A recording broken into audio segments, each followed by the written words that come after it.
the Bible. Is it hard to understand Bible Academy? You're invited.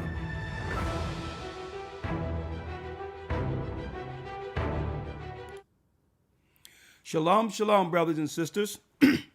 Shabbat shalom. I'm the elder of the Gathered of Christ Church, Elder Rawchaa.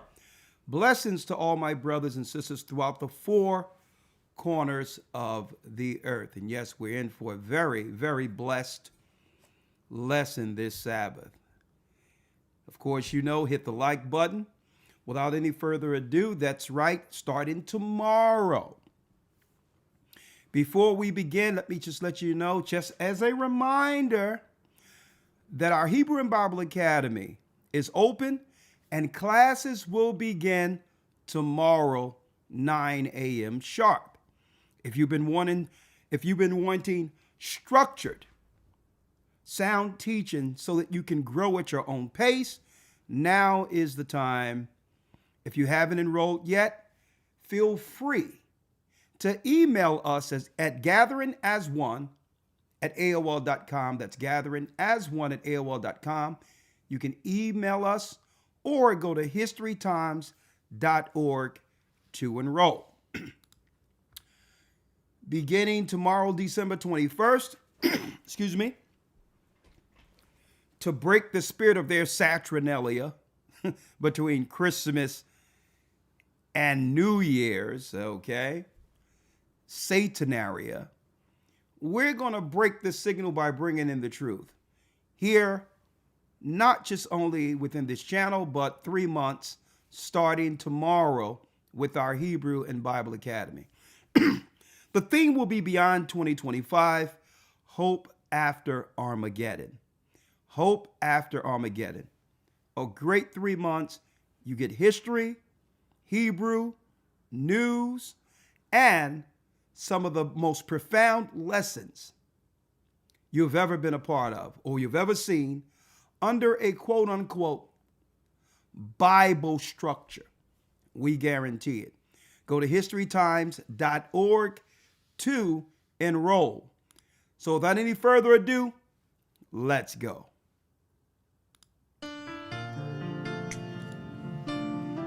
To Zion. I was lost, but now I'm found. Shalom. I'm a child of Israel. I heard the sound. Hear the sound. Please give me the strength to stand today. With my eyes towards the east, show me the way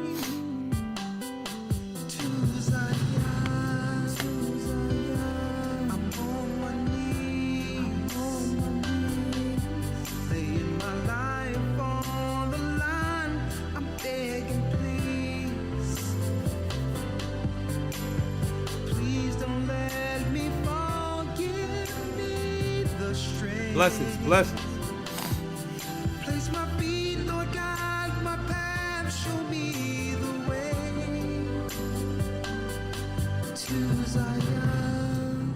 I opened up the book and see. That's right, brothers and sisters, going to Zion. Right now, Elder Lawya is still over in Africa, and boy, do we have a lot to talk about today with this particular lesson. Man, the Most High, He put this whole structure in my mind today, and I thought I would deliver it, especially one day before the Hebrew and Bible Academy. And you know what? I had everything set up, ready to go, and I'm like, you know what? Even if Elder Lawya is all the way over there, hey, I can go alone today to bring this forth. But fortunately, Elder Rawchaa said he would assist me today. So I'm going to bring Elder Rawchaa in, and we're going to begin a serious lesson. Boy, a serious lesson we have for you today in store. Yes, the prophetic 7 hills of Satan exposed will be our lesson today. I wanted to really go into a serious, in-depth biblical lesson, going into tomorrow's Hebrew and Bible Academy. Now, a few things I'm going to switch out for the Academy. Instead of just going into who's Edom week 4, brothers and sisters, we're going to break down for the first time in the Academy the 12 Caesars of Rome. Week 4. Man. And if you see, well, you'll realize how this connects to our lesson today once you're in the Academy week 4. We're going to break down the 12 Caesars of Rome. That's right. The 12 kings of Edom in this academy. And if you want to understand where it's going, stick around for this lesson today. We will expose the 7 hills of Satan right here on the Sabbath in depth for the first time. Like what I'm going to tell you. And we're going to quantify it in a short amount of time. Breaking down the 7 hills of Satan. Hit the like button. All right. First and foremost, let me bring in Elder Rawchaa to assist me. 1 second. Please let everyone know that the Gathering of Christ Church is now in session. Shalom, Elder Rawchaa. How are you? Hey, Shalom, Elder. Can you hear me? We can hear you loud and clear. Do me a favor. Your head is cut off there. Okay. Let me get my stuff together here. How are you today, Elder? Shalom. How you doing, sir? Doing good. How's everything with you? I'm doing well.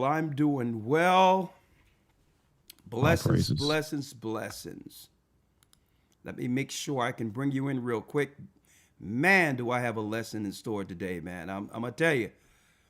All praises be to the Most High. All praises. That's right. Rawchaa is his name.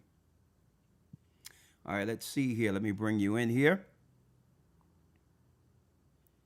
Let's see.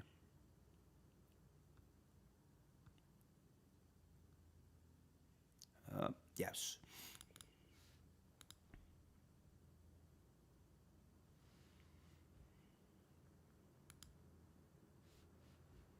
All right, there you go there. That's there.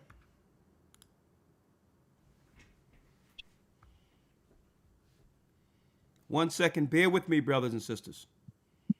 Bear with me here. Okay, because when we're in it, we're in it. That's right. Might as well make sure everything is set good here.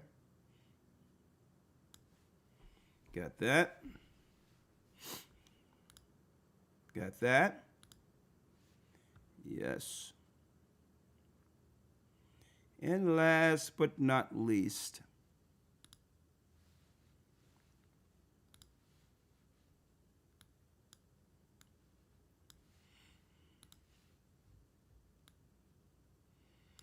we have that. Elder Rawchaa. Yes, sir.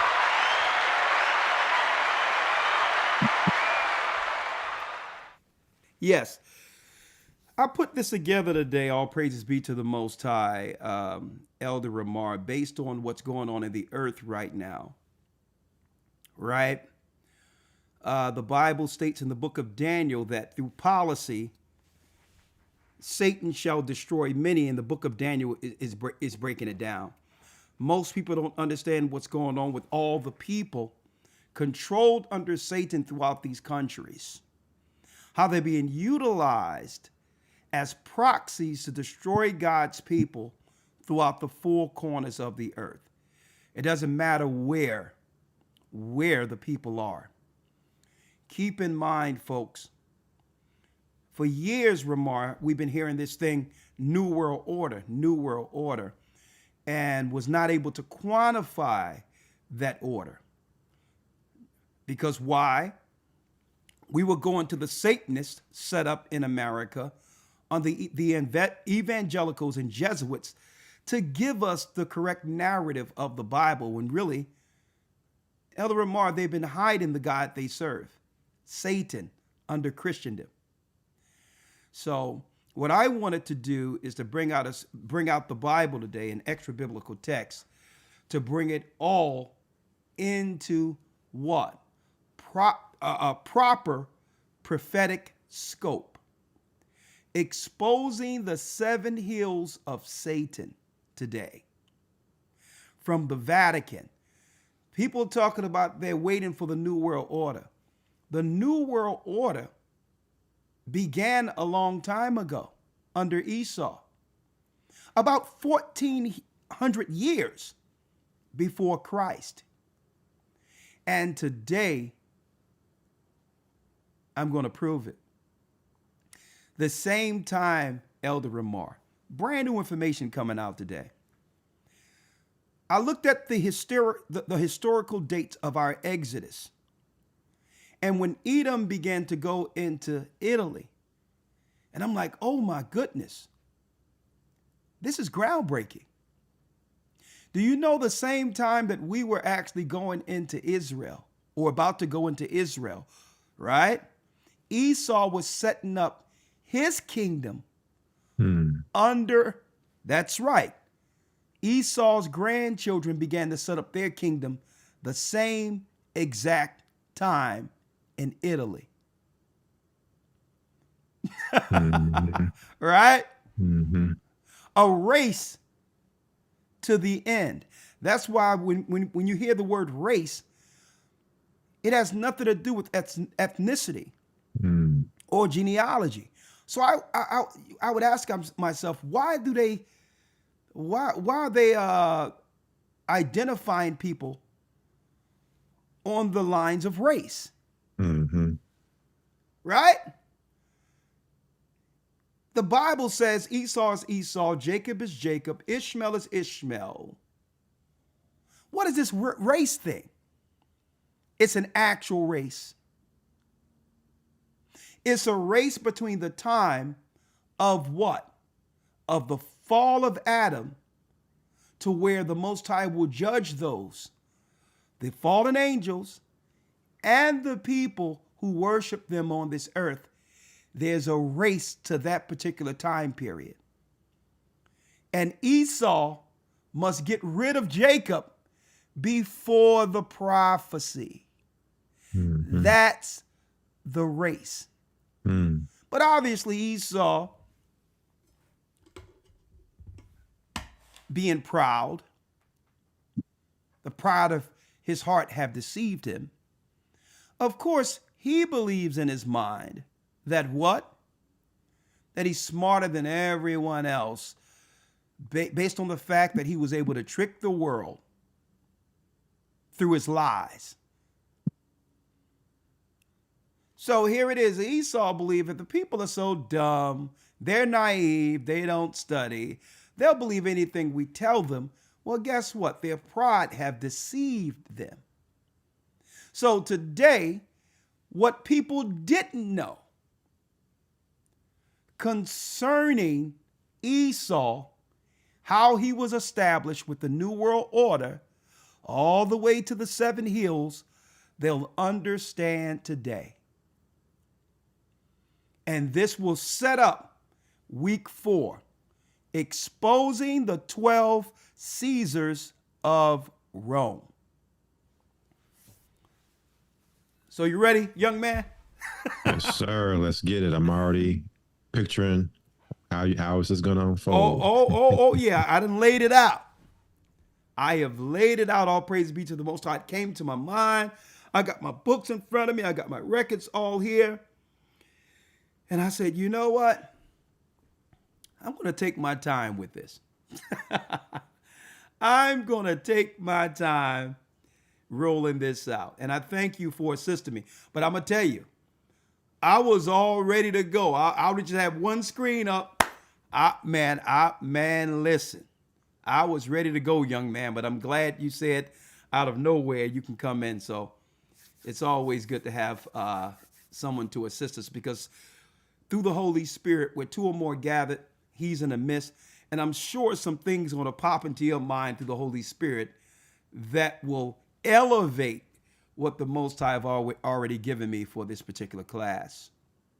Absolutely. Right? Now, before we go into anything, right, let me make it clear. Today, we will use not just the Bible, but the book of Jasher today. But the book of Jasher today, all right? Now, if people don't know out there already, what is the book of Jasher? That is a good question, right? When you hear about the book of Jasher, normally if you go to a Christian pastor or even Hebrews, they're going to try to dissuade you and try to say, well, no, that's not, we must just follow the book. Why? Because they don't know about the book of Jasher, and they didn't realize that the Bible refers us to the book of Jasher. It fills in a lot of blanks, or more so, it magnifies the first 5 books of Moses historically. Okay? It gives you a more so in-depth understanding within the stories we read within the first 5 books. All right? And of course, the Bible refers to the book of Jasher. Right? So let me go there first. All right? Now, this is what I don't do. If I tell people it's written in the book of Jasher according to the Bible, and the Bible actually refers back to it, I don't debate or argue what I know is fact. Someone's opinion means nothing. Okay? The word of God means everything. So there's certain things, because what? Everyone isn't going to what? See the truth. You have so many people stuck in their ways, stuck according to the doctrine they was taught, and what? Would refuse to deny that maybe their teachers didn't teach them everything. And through pride, some people don't want to admit that. A teacher can only teach you within the scope of the information the Most High blessed them to convey. It doesn't mean their teacher is evil or wrong or deceptive.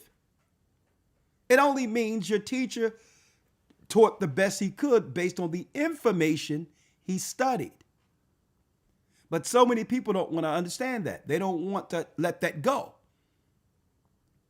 Right? They want to believe that my teacher taught me everything and it's the infallible truth. No. That's why the Bible tells us to study to show ourselves approved unto the Almighty. It's not an indictment on someone's teacher if the teacher didn't teach certain things. There's many members to the body. Everyone have their own gift. And it doesn't mean that your teacher tried to deceive you, or the school you went to or the church you went to, there was a deceiver at the pulpit intentionally deceiving people. Don't mean that. But the Bible tells us in the book of Daniel, it tells us in the book of Daniel that at the very end, knowledge shall increase, that the seals would be broken. So if the seals are going to be broken at the end, it's obvious that the teachers in past generations were only teaching based on the information given to them at that specific time.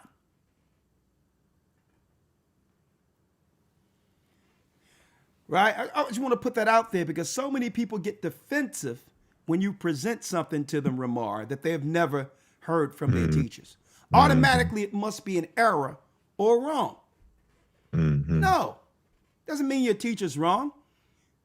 The Most High didn't move them in that area to study. And guess what? That's okay. They did enough to what? To build your foundation, to stay in the faith in these days of trouble, this time of trouble, so that you could receive further information and insight from the Almighty. Right? Let's now, real quick, let's go to, real quick. Oh, before I go there, let's do the Hebrew Credo. Yes, sir. I'm so anxious to jump into this lesson here. Mm-hmm. Shema Yasha Allah Ahaya, Allahaya Nawa Ahaya Akkad. Shema Yasha Allah Ahaya, Allahaya Nawa Ahaya Akkad. Hear, O Israel, the Lord our God is one. Hear, O Israel, the Lord our God is one. Okay. Real quick now, let's go to the book of Joshua.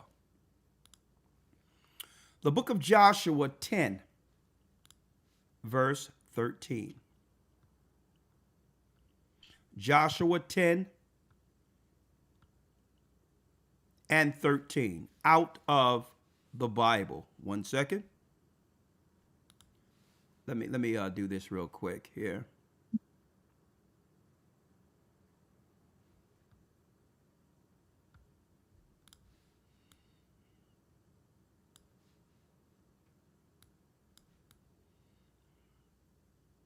Yes. Thank you. The book of Joshua, chapter 10, verse 13. And the sun stood still, and the moon stayed until the people had avenged themselves upon their enemies. Is not this written in the book of Jasher? Is not this written in the book of Jasher? So here's the reason why when we talk about the book of Jasher, it's without debate. Now, some people may go against the book of Jasher because when you read the book, it conflicts with the doctrine they were taught.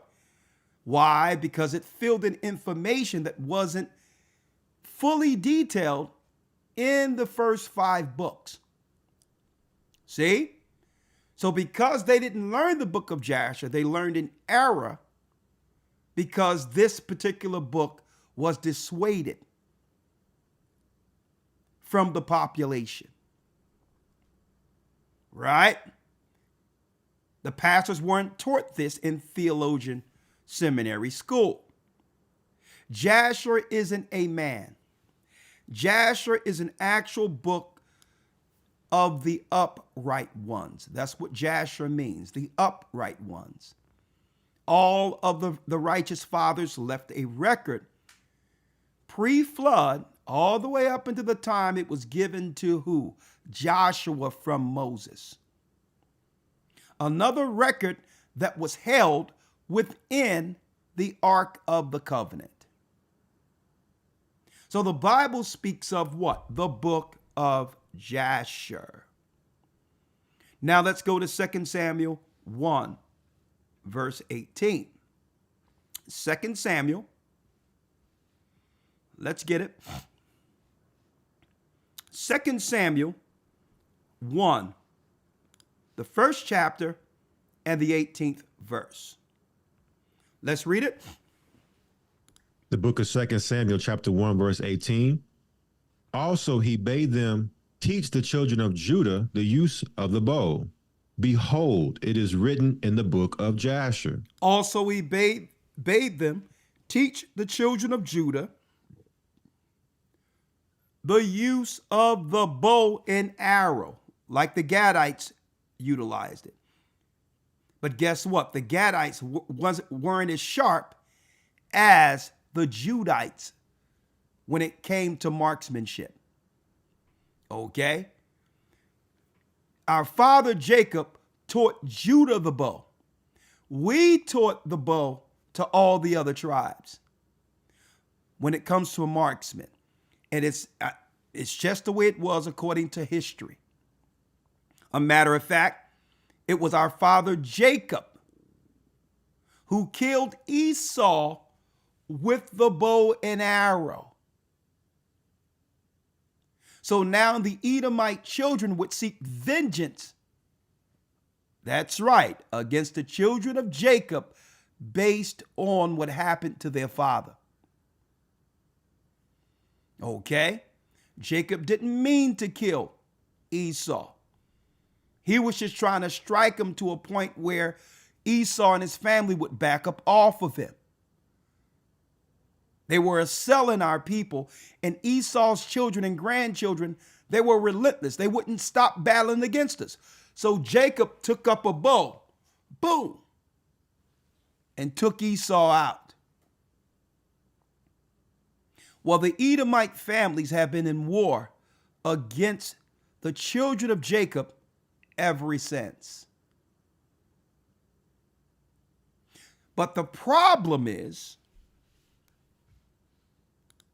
Esau magically disappeared in our modern time of theology. Everyone is claiming to be Israelites or Jews, but no one is claiming Edom.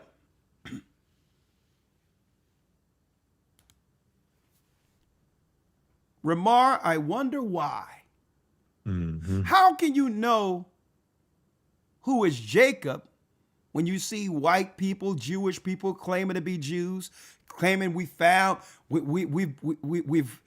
restored the land of Israel in the Middle East? How can you know Israel and not be able to identify Edom? Right? Unless it's intentional. Unless it's intentional, because what? They say you keep your friends close, but your enemies closer. Mm-hmm. So if you're Israel, wouldn't you want to identify before the world through your theology and point out your mortal enemy as Edom? Why is there so much ambiguity with Esau? Mm-hmm. Right? So I wanted to put that out there first so that no one is alarmed, being fairly new, that might see us going into extra biblical texts like the book of Jasher today. Right? That's page 299. But let's go here real quick so I can show everyone here 1 second before diving in what I have here. Yes. I so happen to have the original reprint of the book of Jasher that was translated in 1840. Make sure if you get a book of Jasher, you get the original Jasher. 1840. Okay? And it says what? Faithfully translated from the original Hebrew into the English. Just like the Old Testament is translated out of the Old Hebrew, well, guess what? Jasher was translated from the Hebrew into English in 1840. It so happened when the Most High began to show forth this ministry, I was able to order the books from Utah, and I was giving them out to people in the inner city. One day I went to order a stack of 50, right, at a very reasonable price, and come to find out online, it stated, what? An error on the page. This particular publishing house is no longer publishing books. Now check this out. That happened, brothers and sisters, in 2007. 2007, I was ordering these books out of the original Hebrew, and I still have some here. I have, some of them are falling apart. It's probably on my bookshelf somewhere. I have to find it. Let me see if I see it here. I don't want to waste too much time. But I still have some of the original books that I was ordering from there. So I started giving these books out in Philadelphia. It was so profound what I was reading out of the book. It started filling in all the gaps. And then one day I went to order 50 more on the web page, and the web page came up blank and stated, this publishing house no longer is publishing books. Mm. Because I wanted the original. Mm-hmm. You know, they started looking into this one order that was going to one address. Mm-hmm. Like, who's this person ordering all of these books? Because usually an individual, Elder Rawchaa, order one book for themselves. Right. Who's this person ordering all these books? Obviously, it's not for him. Okay? They say, and you know, they got together and say, shut it down. Mm-hmm. Because this is going into a predominantly black neighborhood. Nah, we can't have them understanding the full truth. Mm-hmm. Right? Plus, if you look at it, you ordering it in bulk like that and you're giving it out, they can't track who's getting what because it's all being purchased from one person. Exactly. It was such a wealth of information that I said, you know what? I have to give this out. And I started giving out the books. Right? I just started giving them out. Right? So now, out of the original text, we're going to be talking about this today. But now, I wanted to put that out there so people will understand that the book of Jasher is referred to in the Bible. The Bible refers you to the book of Jasher, which means you read the book of Jasher, and any error that you thought concerning the narrative that you was taught, you must change that.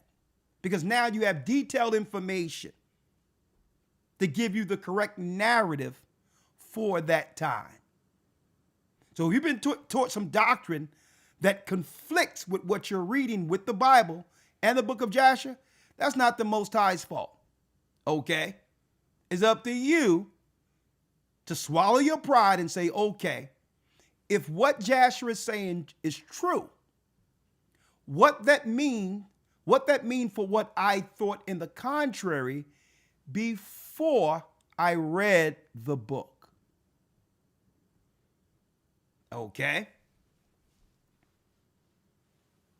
Now,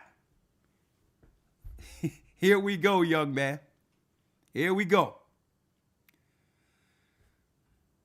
Exposing the 7 hills of Satan. Let's go right here first to Revelation, the 17th chapter. We're going to start here and work our way backward. Right? Let's start at Revelation 17 and 1.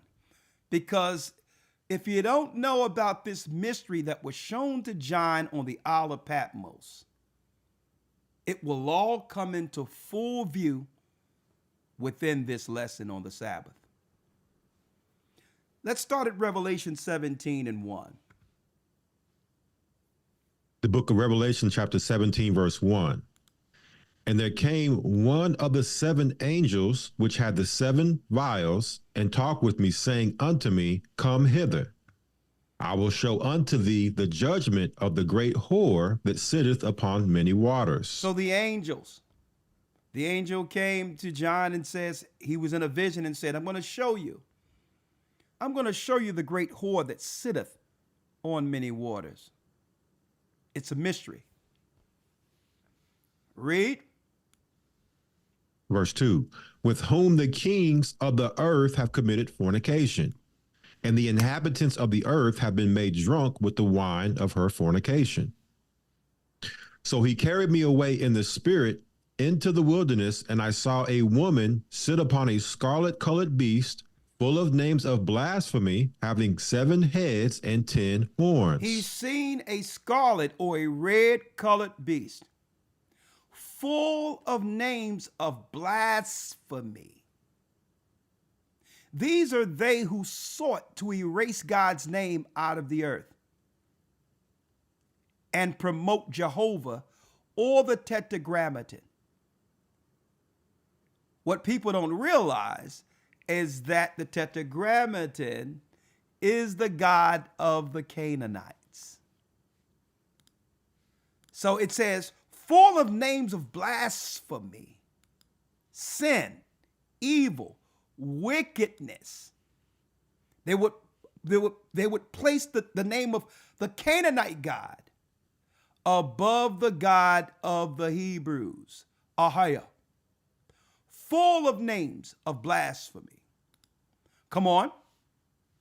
Verse 4, and the woman was arrayed in purple and scarlet color, and decked with gold and precious stones and pearls. Purple and scarlet. Like what you would see, what? The clothing that you would normally see worn by the priest of the Vatican. By the priest of the Vatican. Let me show y'all real quick. Scarlet, purple, right? Look at this.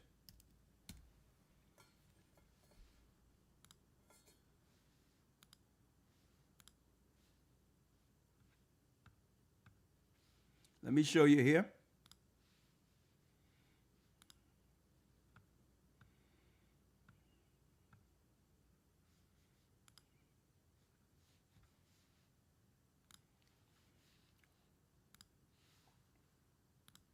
Scarlet and purple. Let me show you the whore that sitteth on many waters. Now, this particular religious and political initiative has an end game. It has an end game against an particular people prophetically. Hence the reason why, that's right, Christ showed John the very end, the mystery. The people who would bring forth Satan's plan on earth of world domination. And the woman was arrayed in purple and scarlet and decked with what?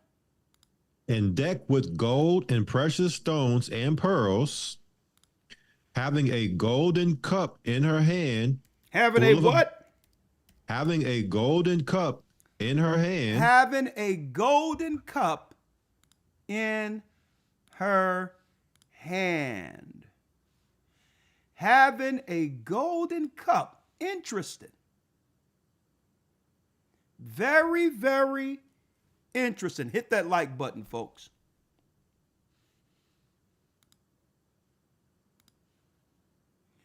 We have what? Scarlet, purple. We have also the golden cup. Scarlet, purple, the golden cup. Read. Having a golden cup in her hand, full of abominations and filthiness of her fornication. Filthiness of her fornication. That means this particular harlot shown would promote debauchery, fornication, evil, pedophilia. They would promote what? Lawlessness. They would work against the laws of Moses. The morality in Christ. Why? Because if they can weaponize sin against the world, think about it.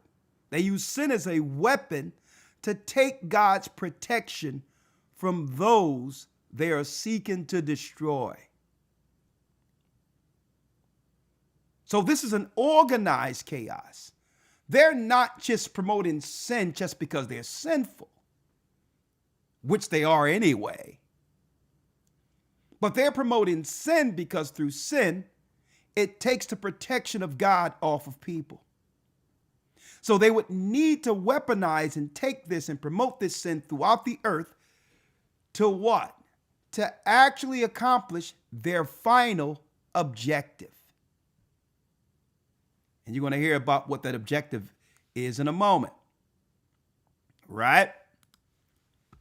And the woman was arrayed in purple scarlet, decked with gold and precious stones and pearls, having a golden cup in her hand, full of evil, abominations, filthiness of her fornication. Read. Revelation 17, verse 5. And upon her forehead was a name written, Mystery Babylon the Great, the mother of harlots and abominations of the earth. And the abominations of the earth. And this is why they would like us to believe this is just talking about America. Because it throws people off of the scent. Right? When it says mystery, Babylon, the great mother of harlots and abominations of the earth, what makes her a mystery?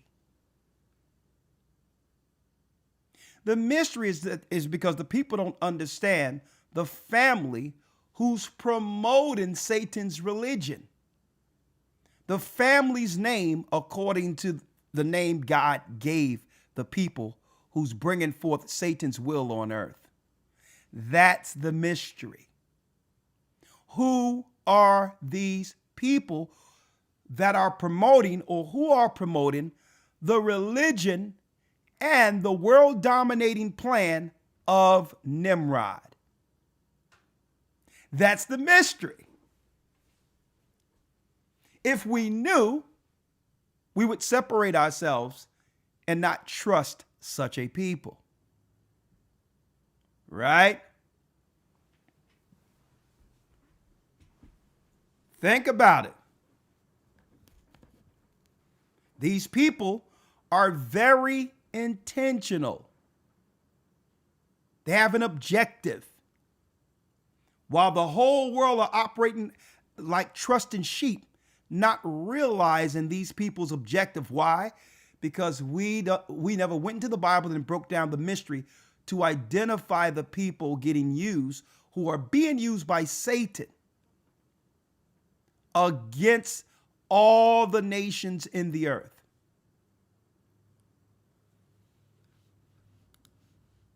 Babylon, the great, the mother of harlots and abominations of the earth. 6, read it. Verse 6, and I saw the woman drunken with the blood of the saints. She's drunken with what? She's drunken with the blood of the saints. She's drunken with the blood of the saints. So these would be the same people who had the plan to kill the children of Israel, to destroy Jerusalem in 70 AD, the desolation, who would seek to kill the prophets, kill the disciples, to take down the only ideology in the earth, which is what Christ gave the disciples, that could expose Satan's plan and his people. See? How can we listen to these people concerning Christ when they're the same people who killed Christ, who killed the disciples? And the Christian church try to put all of that on the Jews or the Israelites. That's a lie. Christ's death was a capital punishment of Rome. Crucifixion was a Roman punishment. Stoning was the capital punishment amongst our people.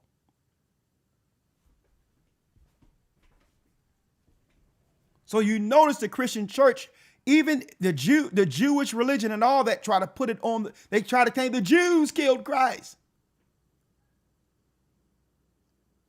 Well, it was a capital punishment. A capital punishment of the Romans. See? So you got to watch how slick they is. They always try to blame Christ's death solely on us. When it was a Roman, what? That's right. It was a Roman capital punishment. They're guilty of the blood of Christ. That's right. Pontius Pilate had a plan. He said, I'm going to give you Barabbas or Christ. Surely they're going to pick the good man, right? But Pilate could have easily said, you know what, this man is innocent. He knew Christ was innocent. He could have just let Christ go and say, listen, if you're going to stone him, the blood is going to be on you.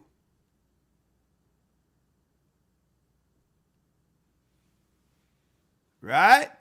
But it tell you that what? I saw the woman drunken with the blood of the saints. These are the people who are responsible for Christ's death, the disciples' death.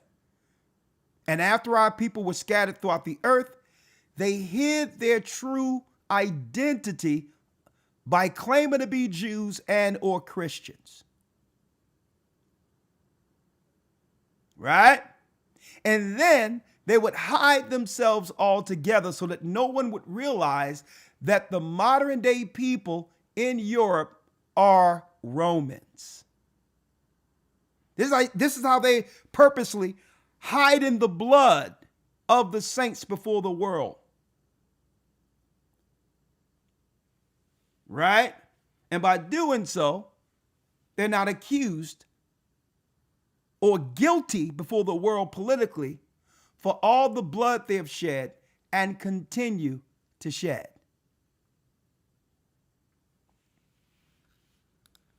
And the woman was drunken with the blood of the saints and with the blood of the martyrs of Yeshua. And I saw her, read. And when I saw her, I wondered with great admiration. And the angel said unto me, wherefore didst thou marvel? Revelation 17:7. The angel is asking John, why are you marveling? You got a people who's identified in the Bible, who can only be identified through the Bible, running around causing all types of turmoil, evil, wickedness, intentional evil in the earth, bloodshed, warfare. But nobody in the earth can recognize who is doing this and why they're doing this.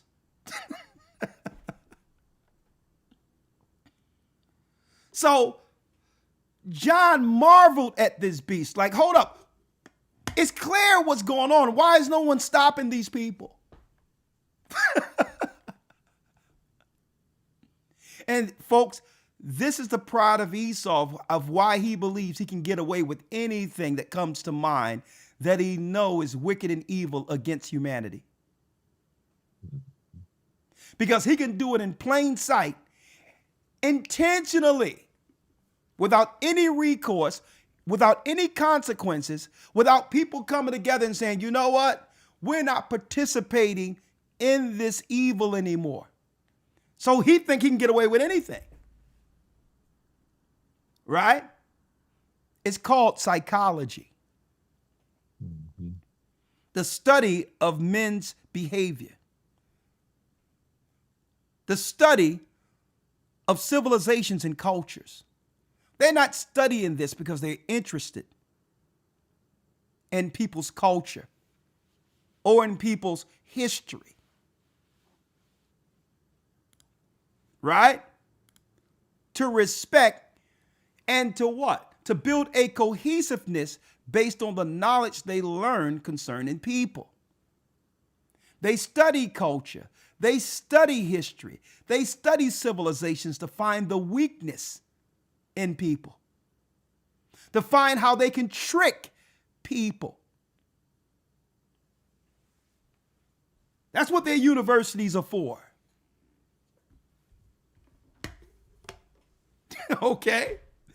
So here it is. The angel say, why are you marveling? Why marvel? Let's read it.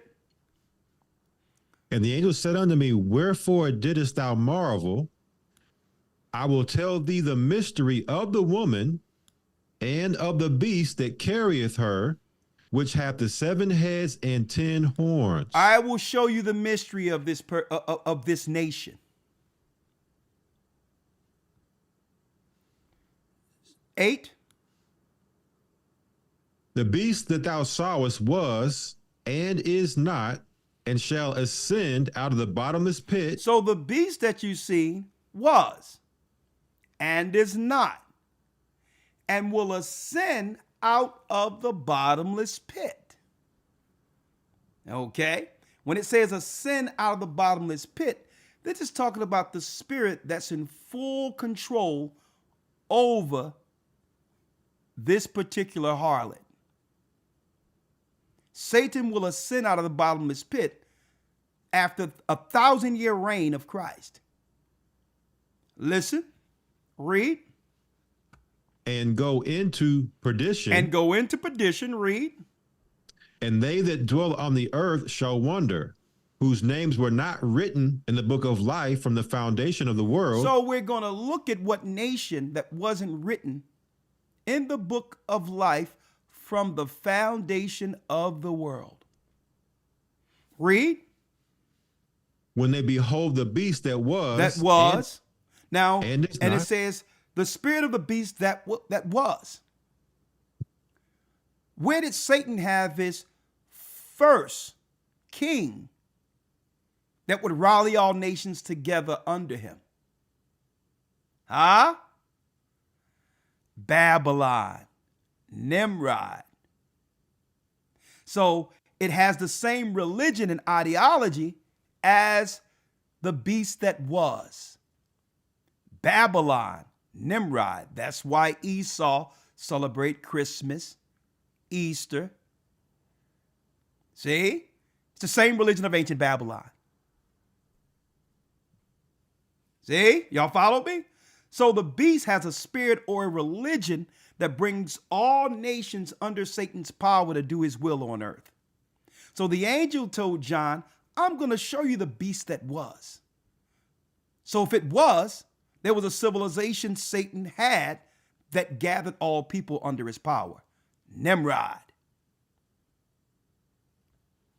The beast that was, read. And is not. And is not, because no one could recognize the power that's going from one nation to the next. It was, it's not, because it's not Babylon anymore. But what? And yet is. And yet is. So who was holding the Babylonian religion during the time of Christ and or the disciples when the vision was given? Rome. Rome. See that? And yet is. Read. Revelation 17:9. And here is the mind which hath wisdom. Here is the mind of those that have wisdom, that can break down the prophecy, the vision that was shown, and fully understand it. Here is the mind of those who can see this. Read. The 7 heads are 7 mountains. The 7 heads are 7 mountains on which the woman sitteth. On which the woman sitteth. Hold tight. If you have wisdom to understand, the Most High through Christ is given revelation to understand the people Satan have always used to bring forth his power up until what? Our modern time. They would hold the religion of ancient Babylon. They would seek the blood of the saints. They'll be the people who are responsible for the fall of Jerusalem in 70 AD. Under who? Vespasian and his son Titus. Right? But here's another clue. 7 mountains. The 7 hills of Rome.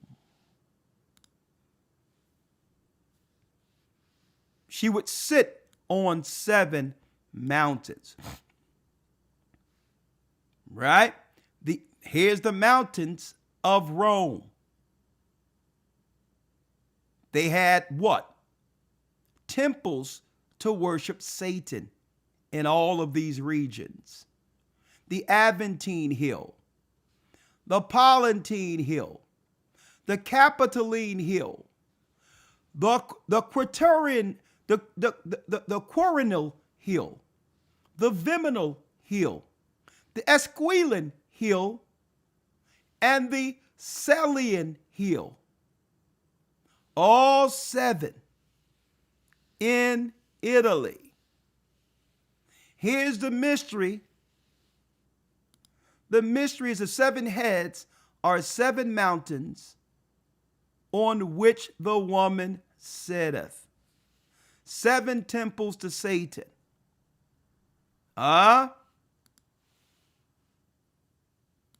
It's quite interesting what they get in the day, huh, young man? Okay. Hold up, we're going to take our time with it. So if we're going to deal, right? So, reminds me of one of them old lessons. Say that again? Reminds me of one of them old lessons when you first brought this out way back when. Hey, that's the spirit the Most High put on me this morning. So that we can bring it into full view so that our people can understand the danger we were always under. These people are intentional with an objective. Their objective is what? The blood of the saints. Right?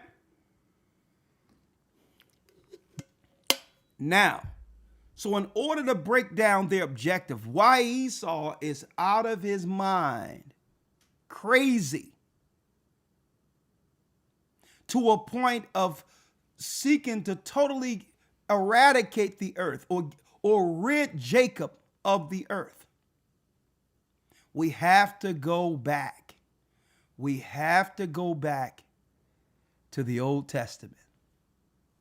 And when we go into the Old Testament, it's going to bring out all of this into what? Its proper prophetic perspective. Huh? Hold tight. We'll be right back. We're going in. We are exposing the 7 hills of Satan for the first time here together on this Sabbath with the gathering of Christ Church. One moment. The Bible. It's Bible Academy. You're invited.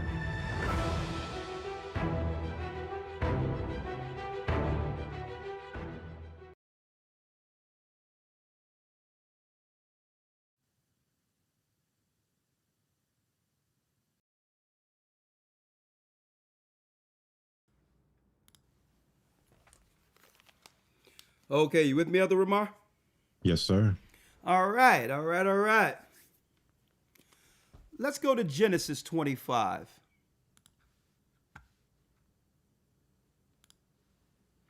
Let's go to Genesis 25.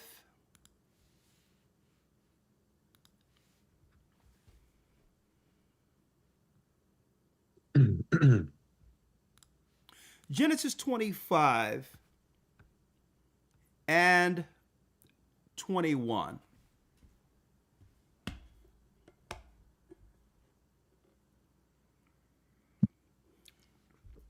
Ready when you are. The book of Genesis, chapter 25, verse 21. And Isaac entreated the Most High for his wife, because she was barren. And the Most High was entreated of him, and Rebekah, his wife, conceived. And the children struggled together within her. And she said, If it be so, why am I thus? And she went to inquire of the Most High. So Rebekah felt pain.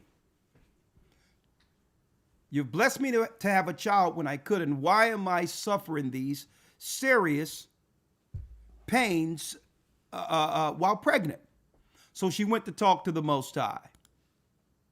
23.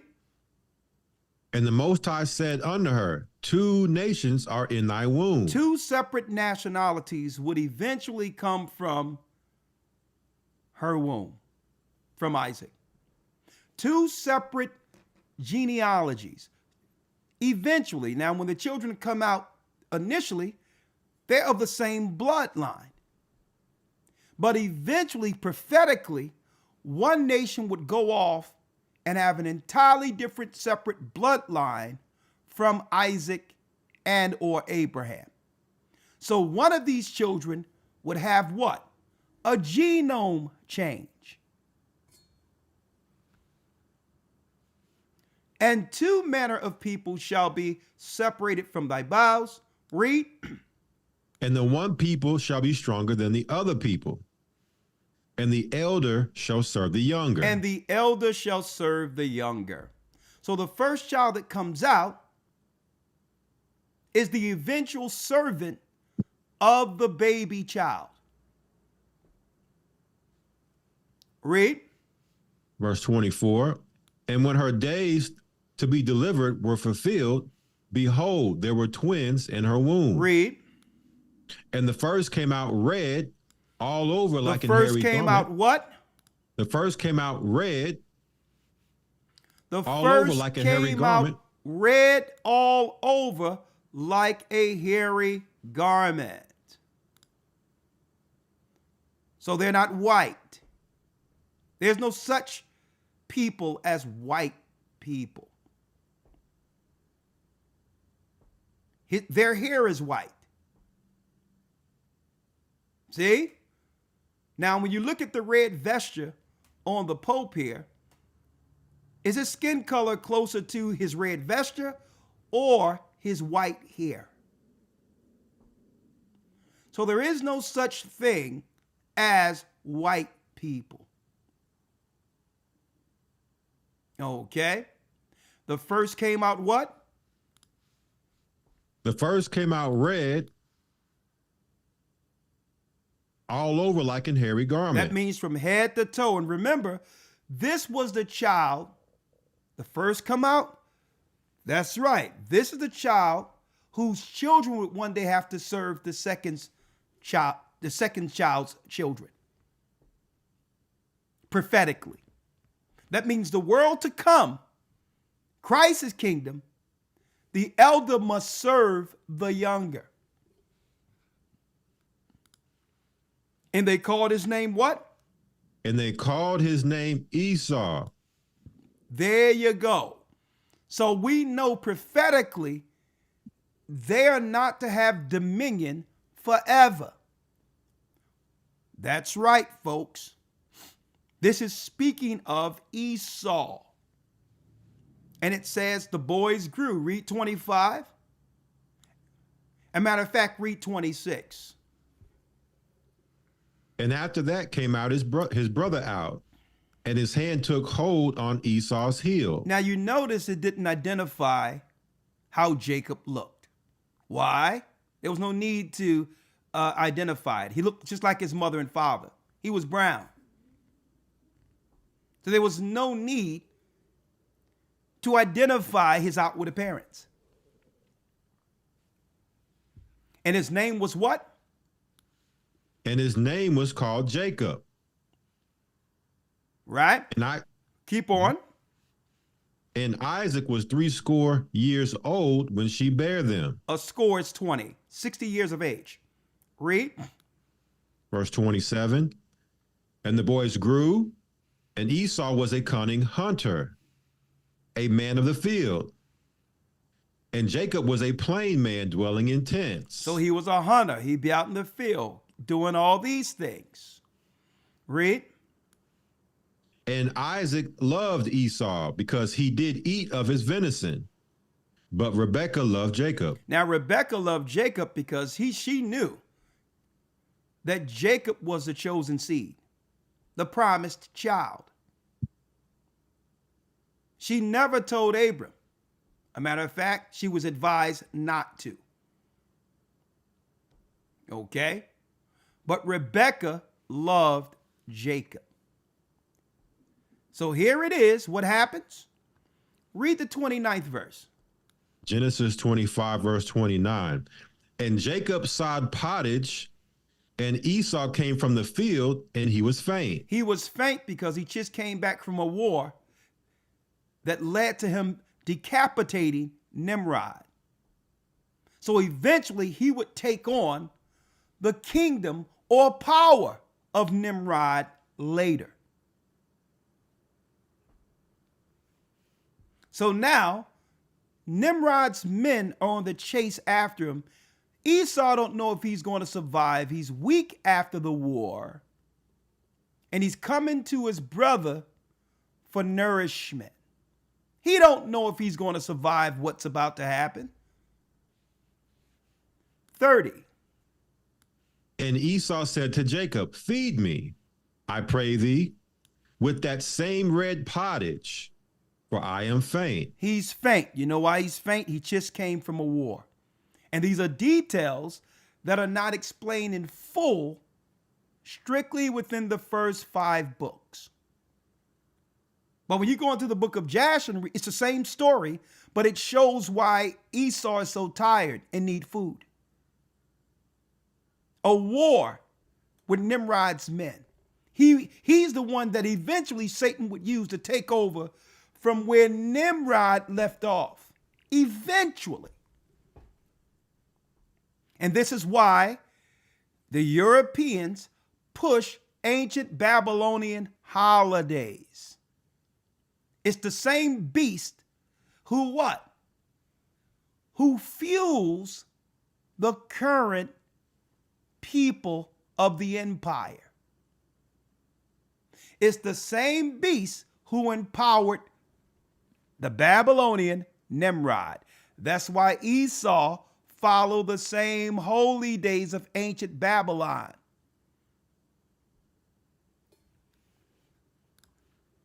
Therefore was his name called Edom. Therefore was his name called Edom.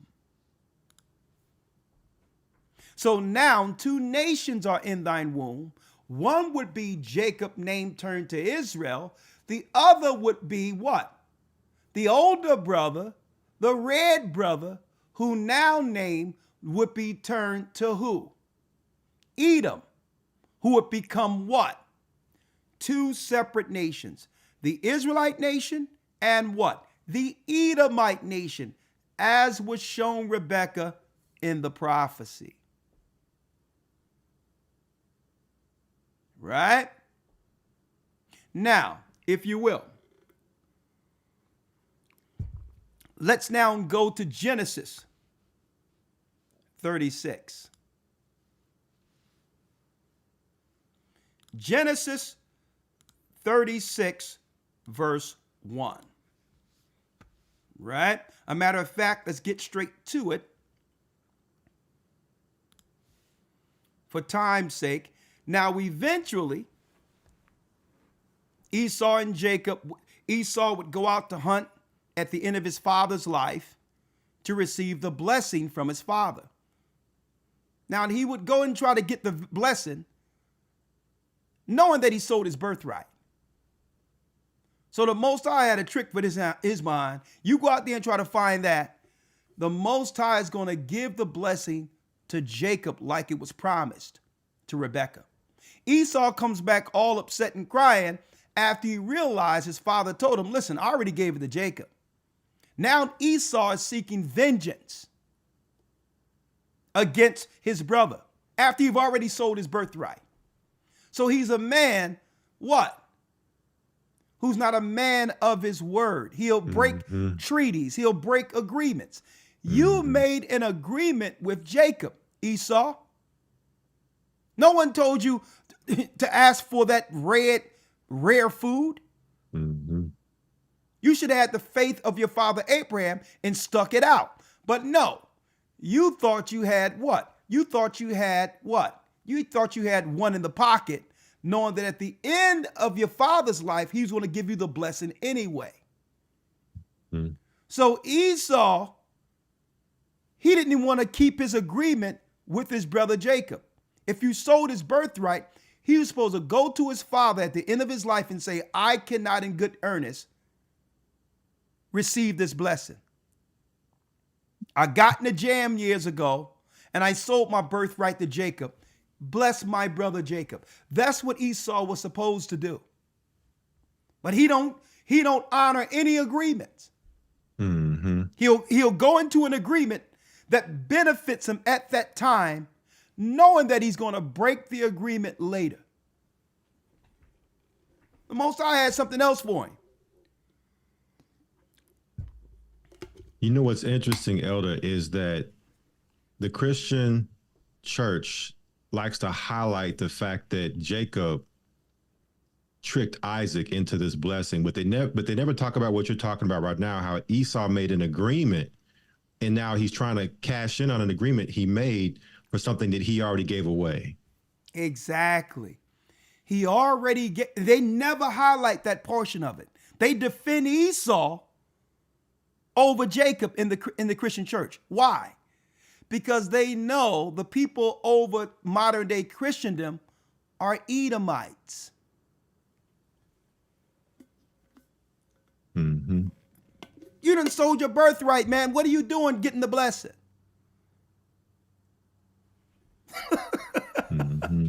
Right?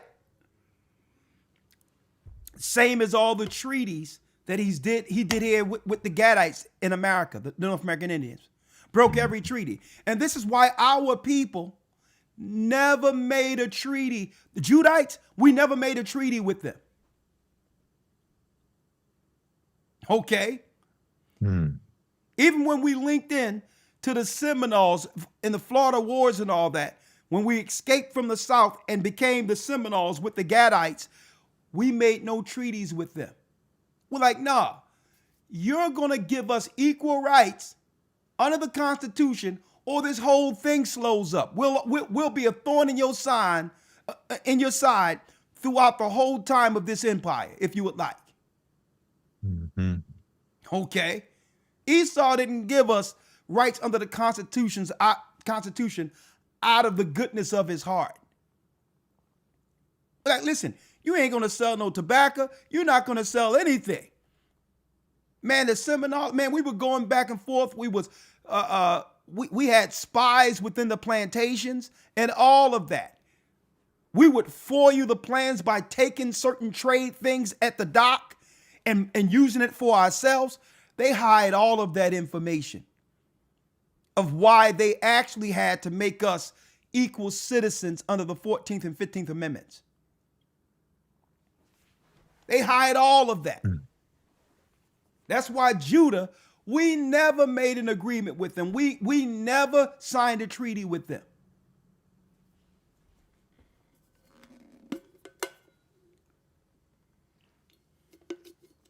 You know, it's crazy. I was looking this morning. I don't know if you've seen this yet, Elder, but Trump was talking, and he was talking about how they surrounded Venezuela.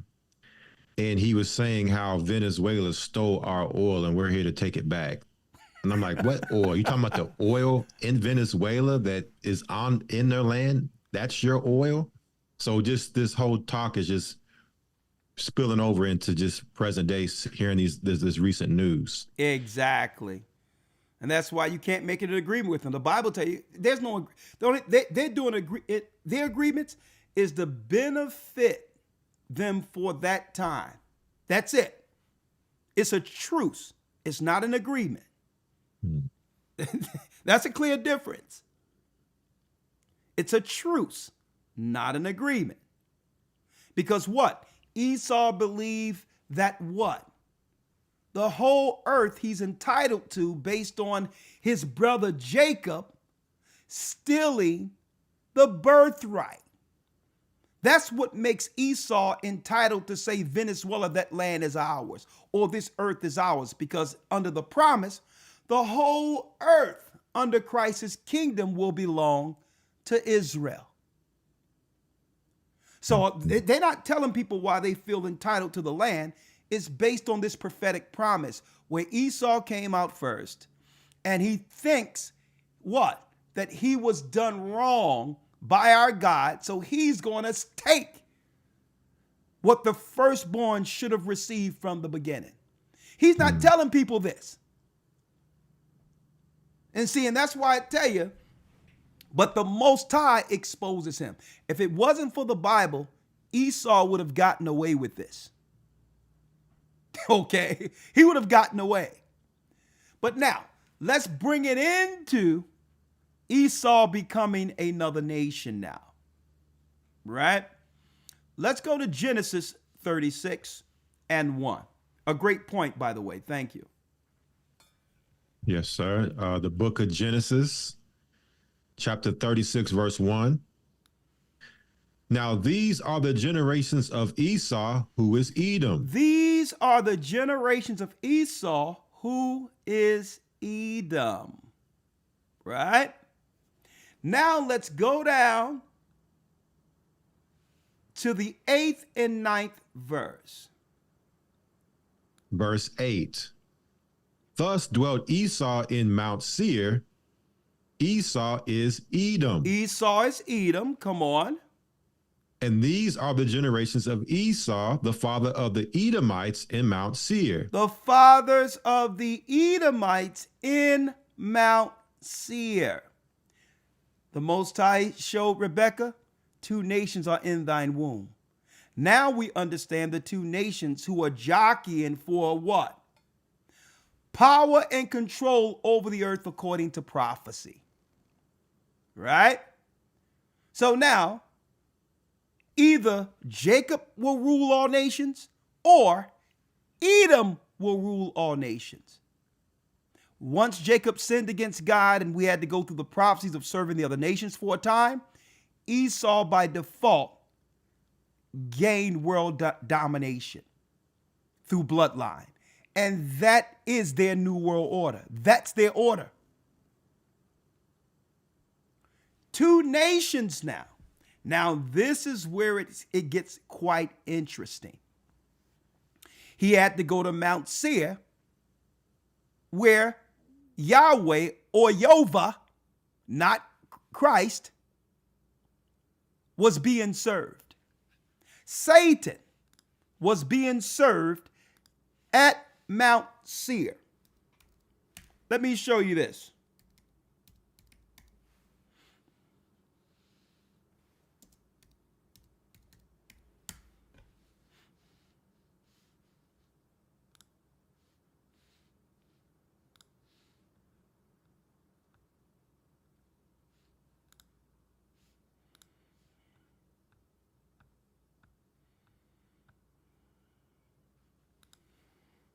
Let me show y'all this. 1 second.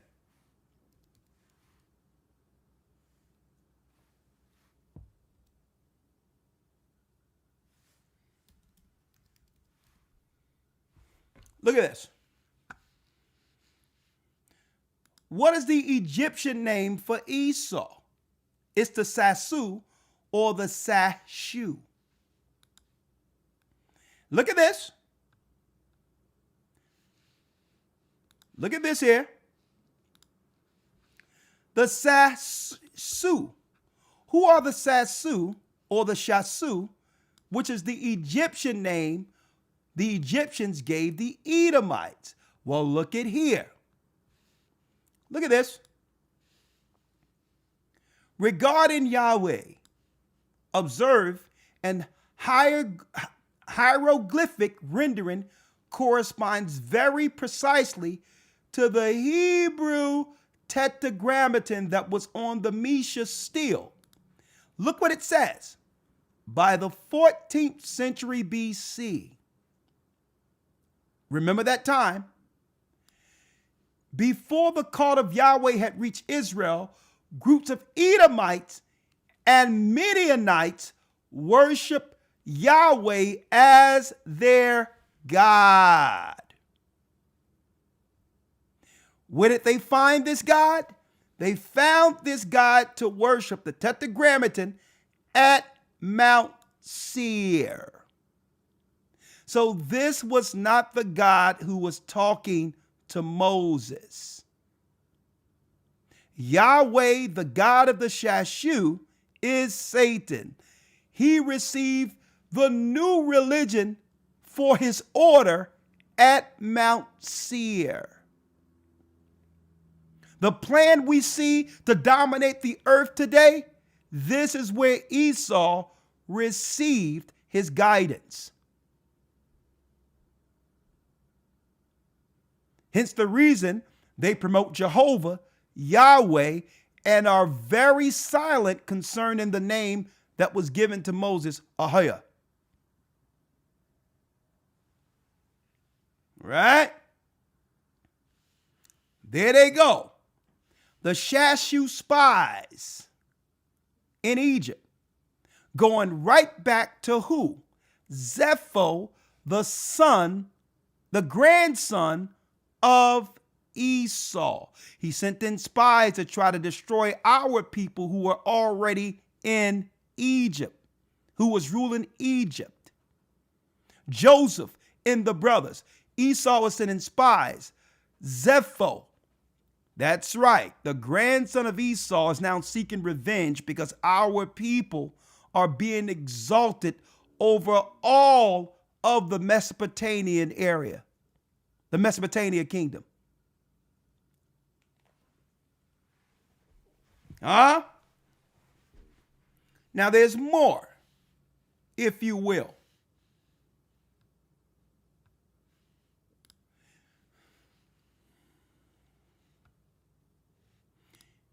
Elder, let's go back to Genesis 36 again. And there's something in particular that happened in the next verse, in the second verse of Genesis 36. Let's read it. Genesis 36, verse 2. Esau took his wives of the daughters of Canaan. Of the daughters of Canaan, read. Adah, the daughter of Elon the Hittite, and Ahilabamah, the daughter of Anah, the daughter of Zibeon the Hivite. Read.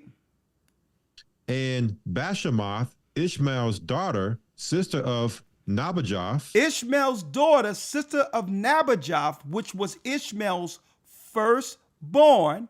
He's the father. Nabajoth is the priesthood of all of Islam, of the Arabic world. A matter of fact, the so-called Prophet Muhammad is from the sons of Nabajoth. See? So this is what justified them being priests in the Middle East, because before Esau lost the blessing and birthright, Ishmael felt he was slighted by our father Isaac. And now they're joined together at the hip in marriage at the what?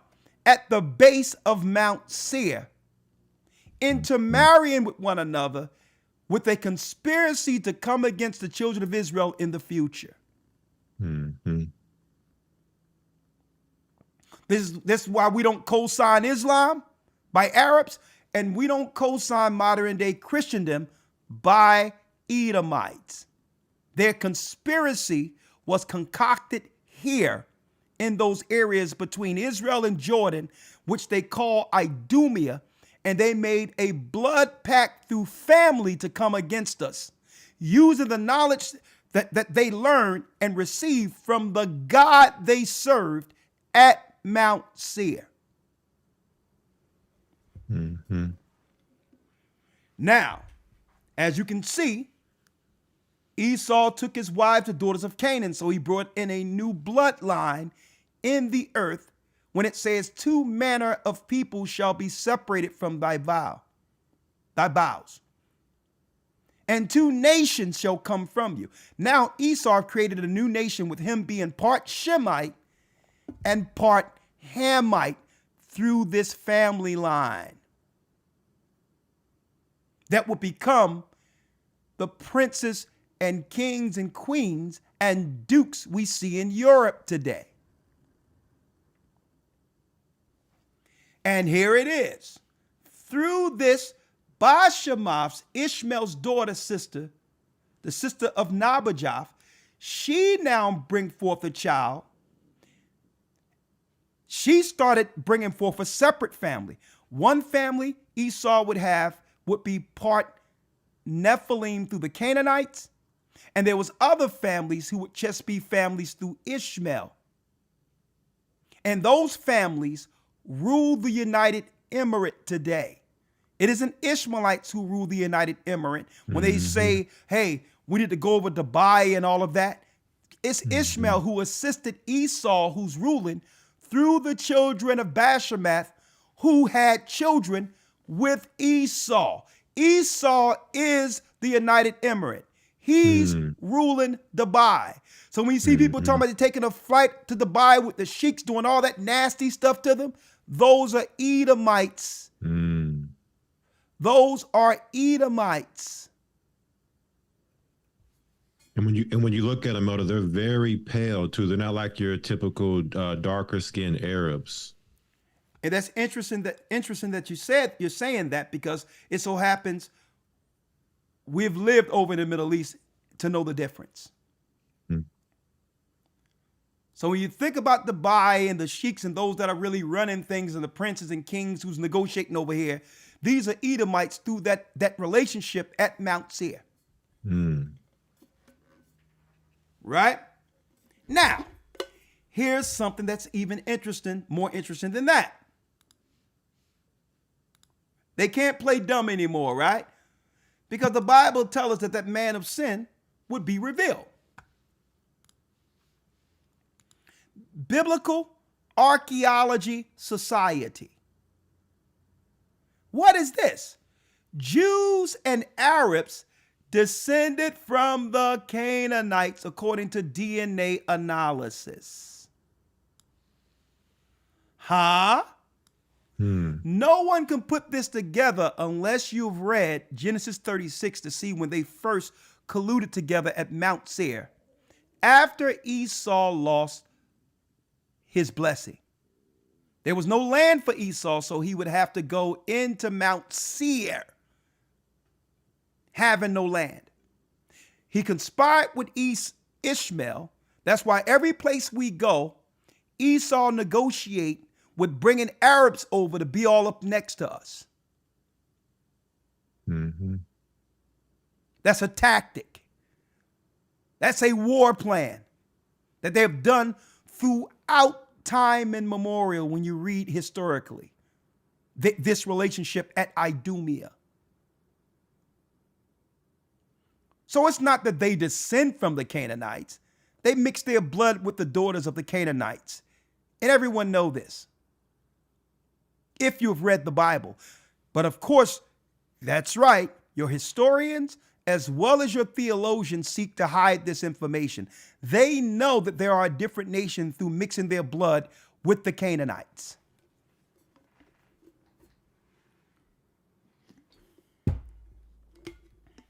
Someone asked, can we please have the link to that article? Yes, I'll give it to you.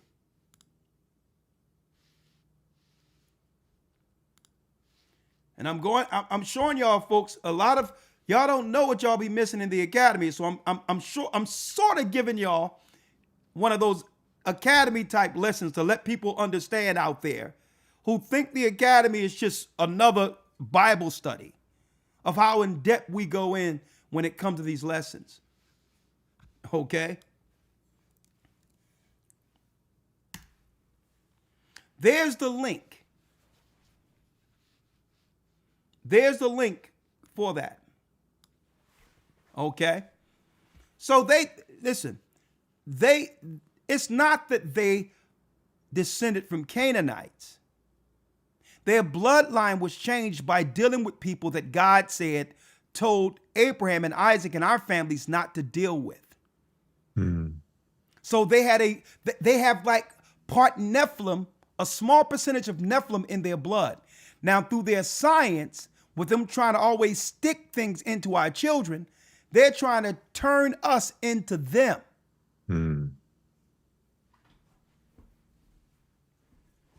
They're trying to turn us into their genetics. Think about World War II, Elder, with I don't even know what I want to say his name. The actual guy in Germany, the ruler in Germany, and the Aryan race that he was speaking about that they were looking to create. Yeah. So I just, Yeah. comes to mind with what you're saying. Yeah, so they'll do it through their science. That's why I don't trust none of that. Like, nah, keep that for your people. We good. Right? So now to see what Esau will do under his lesser magic, he have to drop the truth to you so that no one can claim he lied. But who's actually looking into this history to be able to identify what we're breaking down today? So they'll put it out there. It's like, we put it out there. The people just weren't reading. They weren't looking. See, but that's why you have watchmen. You have teachers to connect the dots for you. So they became another nation in where? At Mount Seir. Right? Now, there's one person I want to bring out in particular. Real quick. Right? Let's bring out real quick. When you go to Genesis 36, let's read some of the sons of Esau. A matter of fact, it's one son in particular that I would like to highlight, right? Read the 8th verse. Genesis 36:8. Thus dwelt Esau in Mount Seir. Esau is Edom. Read. And these are the generations of Esau, the father of the Edomites in Mount Seir. In Mount Seir, read. These are the names of Esau's sons: Eliphaz, the son of Adah, the wife of Esau; Ruel, the son of Bashemoth, the wife of Esau. Read. Verse 11. And the sons of Eliphaz were Teman, Omar, Zepho, and Gatam, and Kenaz. Zepho and Gatam and Kenaz. Now, earlier I broke out that what? That there's certain information that's written in the book of Jasher, which was prophesied or given us through the Bible. Joshua 10 and 13. And the sun stood still until the people had avenged themselves upon their enemies. Is not this written in the book of Jasher, according to Joshua 10 and 13? Right? So if this written in scriptures, it will give us some insight if we were to go into the book of Jasher. So let's now look at Zepho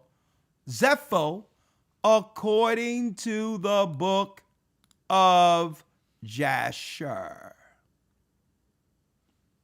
Let's go to the book of Jasher again. Right? The book of Jasher. And let's focus on who? Let's focus on Zepho. Zepho. We're going to the book of Jasher in front of you, and we're going to the 61st chapter. 61st chapter. Now, this is the original translation. At the end of the academy, we usually give this particular PDF out. Okay? You can get a lot of Jashers, but this is the original translation, the book that actually, believe it or not, you can't find this particular PDF even online, believe it or not. I had this since 2007. You can't find this one online.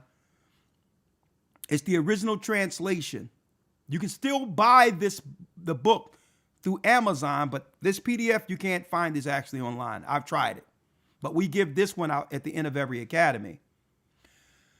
When you go to the book of Jasher, remember Zepho is the grandson of Esau, who's part Canaanite, where they learned Satan's religion at Mount Seir. The religion that's none other than the Catholic Church today. All right? 1 second.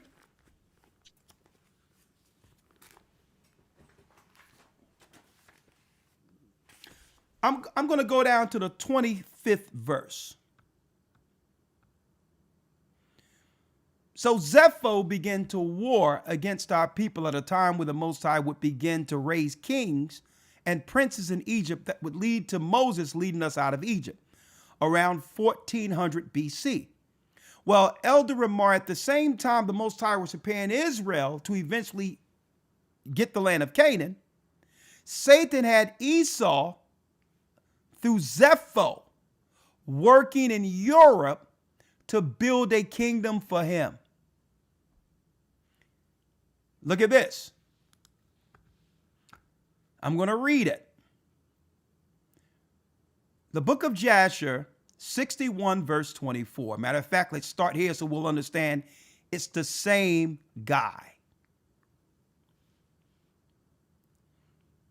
And at the revolution of the year, the troops of Africa continued coming to the land of Kittim. This is Cyprus, to plunder as usual. And Zepho, son of Eliphaz, Genesis 36, heard their report. And he gave orders concerning them, and he fought with them, and they fled before him, and he delivered the land of Kittim from them. 25. And the children of Kittim saw the veiler of Zepho, and the children of Kittim resolved, and that they made Zepho king over them.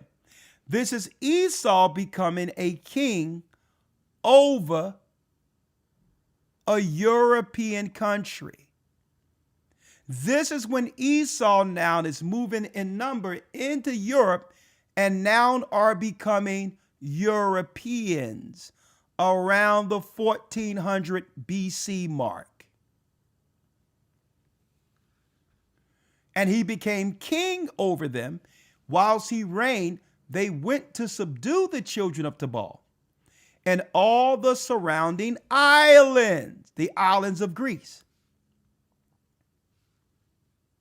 And their king Zepho went at their head, and they made war with Tabal and the islands, and they subdued him.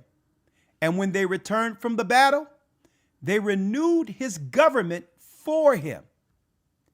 And they built for him a very large palace. Folks, that's your Vatican, the throne of Satan. 1400 years before Christ was born, they were building what? They was making the religion on earth that they learned at Mount Seir. And they built him a very large palace for his royal habitation and seat.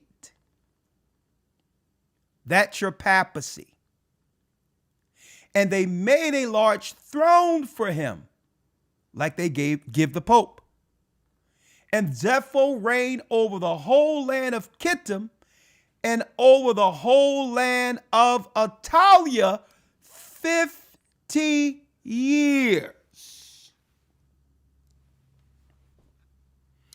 50 years. Look at that. Look at it.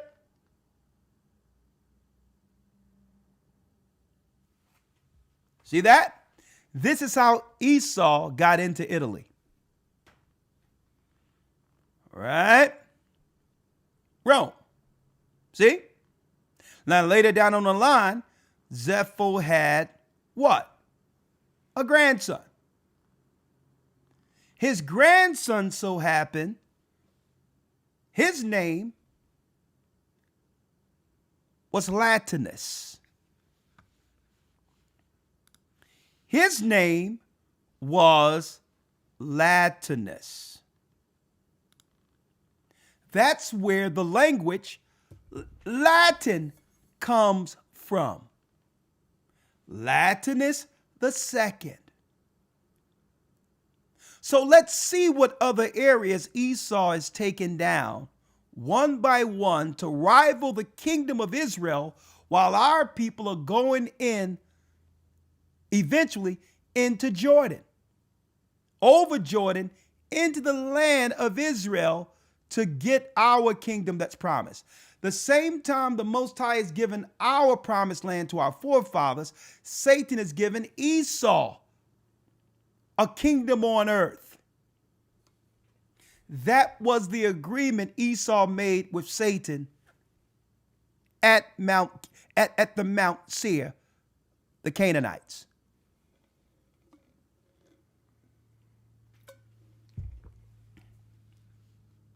Now, for the sake of time, I can only touch on this before going back into the Bible, but I'm connecting some dots for you all.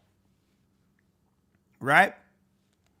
So, when you go to the book of Jasher, let me go to the 90th chapter to get to Zepho's grandson, Latinus. Right? Latinus.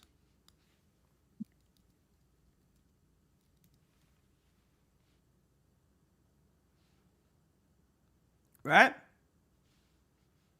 Let's get it.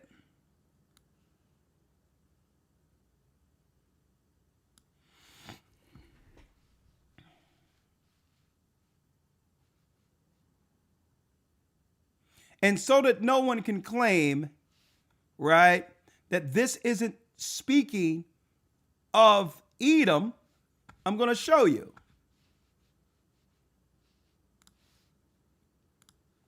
Latinus. As you can see,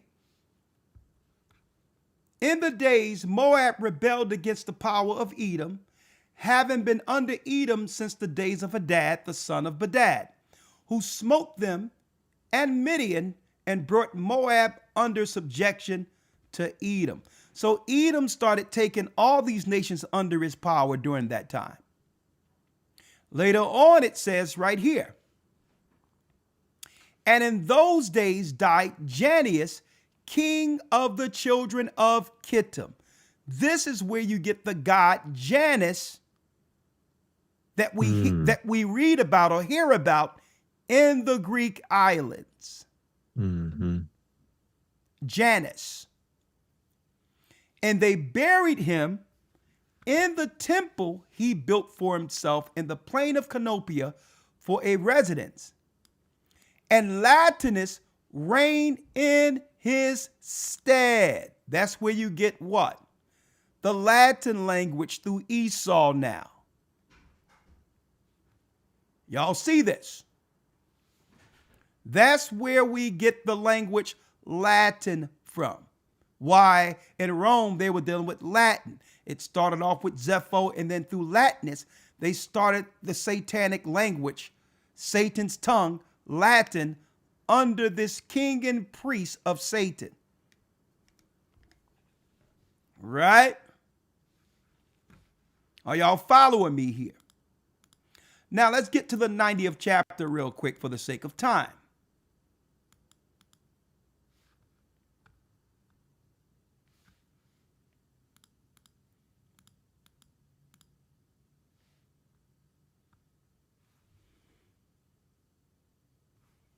Yeah.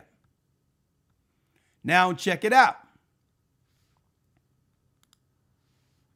Now this was happening during the days of Joshua. The same time we're setting up a kingdom over in Israel, Esau under Satan is setting up his kingdom that will rival us later down the line. As you can see, I'm in the book of Jasher, the 90th chapter, and the 27th verse. And the children of Israel served the Lord all the days of Joshua, and the Lord gave them rest from all around them, and they dwelt securely in their cities. So we were fine in Israel. What was Esau doing at the same time? And it came to pass in those days that Abinus, king of Kittim, died, and in the 38th year of his reign, that is the 7th year of the reign over Edom, and they buried him in his place where he had built for himself. And Latinus reigned in his stead 50 years. Now this is Esau's what? Great-grandson under Zepho and Latinus ruling Europe. So what other areas they're taking over at the same time? We have taken over Israel. And during his reign, he brought forth an army, and he went and fought against the inhabitants of Britannia, that's Great Britain, and Kernania, that's Germany, folks. That's Germany. Look it up. So now they're taking out the Asians and are stealing Europe. They started off in a little city of Cyprus, then they got Italy, then they started, that's right, going into Great Britain, taking that. Then they began to go into Germany and they stole that from the Asians.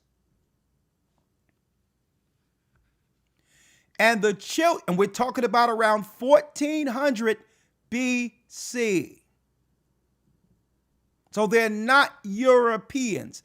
They stole that too. The children of Elisha, son of Javan, and he prevailed over them and made them tributary. Look at that.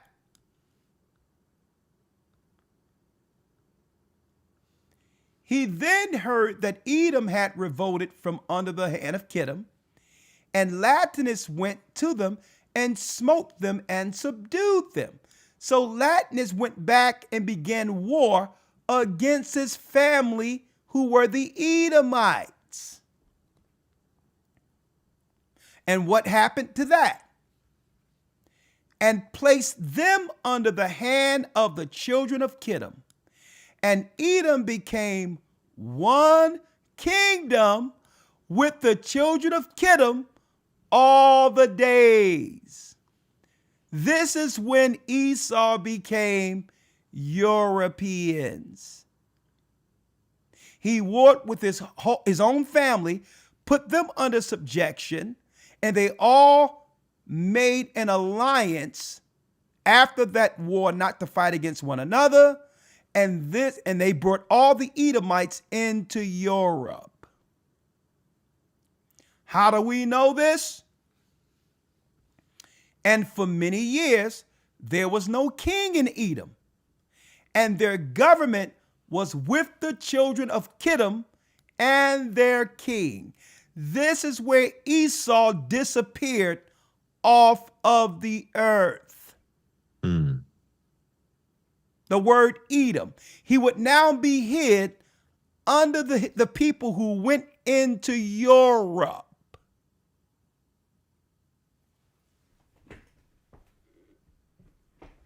And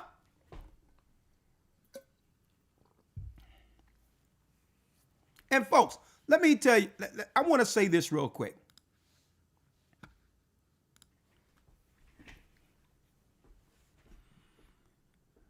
Ramar, I was sitting on this for over 8 years.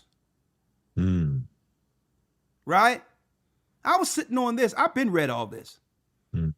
I was sitting on this for at least 8 years. I'm talking about to be able to timelines, the year they went, all the way up at 1400 years before Christ, all of that.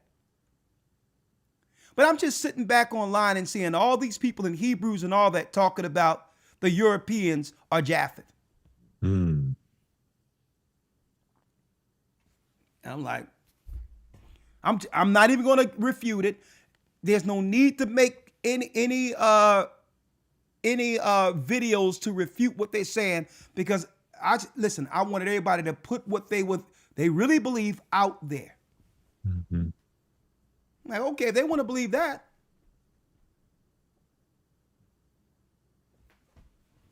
Mm-hmm. right? So now we see how Esau was able to take what? Eventually, Europe to oppose Christ. By the time he's on the scene, they had a 1400 year what? Head start to create a kingdom that could rival and destroy our people by the time Christ would be born. See that? Mm-hmm. And eventually it happened under what? Under Hyrcanus, where these Edomites, some of them converted into Judaism during the 2nd century BC and became the Jewish people over the Sanhedrin by the time Christ was on the scene. Now they're working in politics.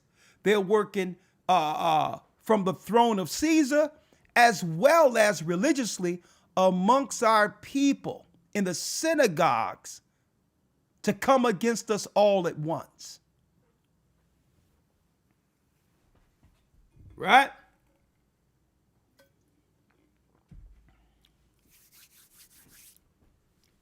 Let's go to the book of Obadiah.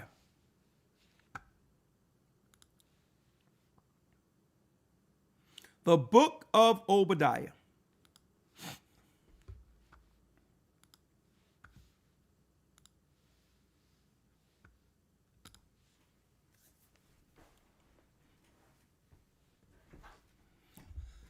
Let's start at the first verse.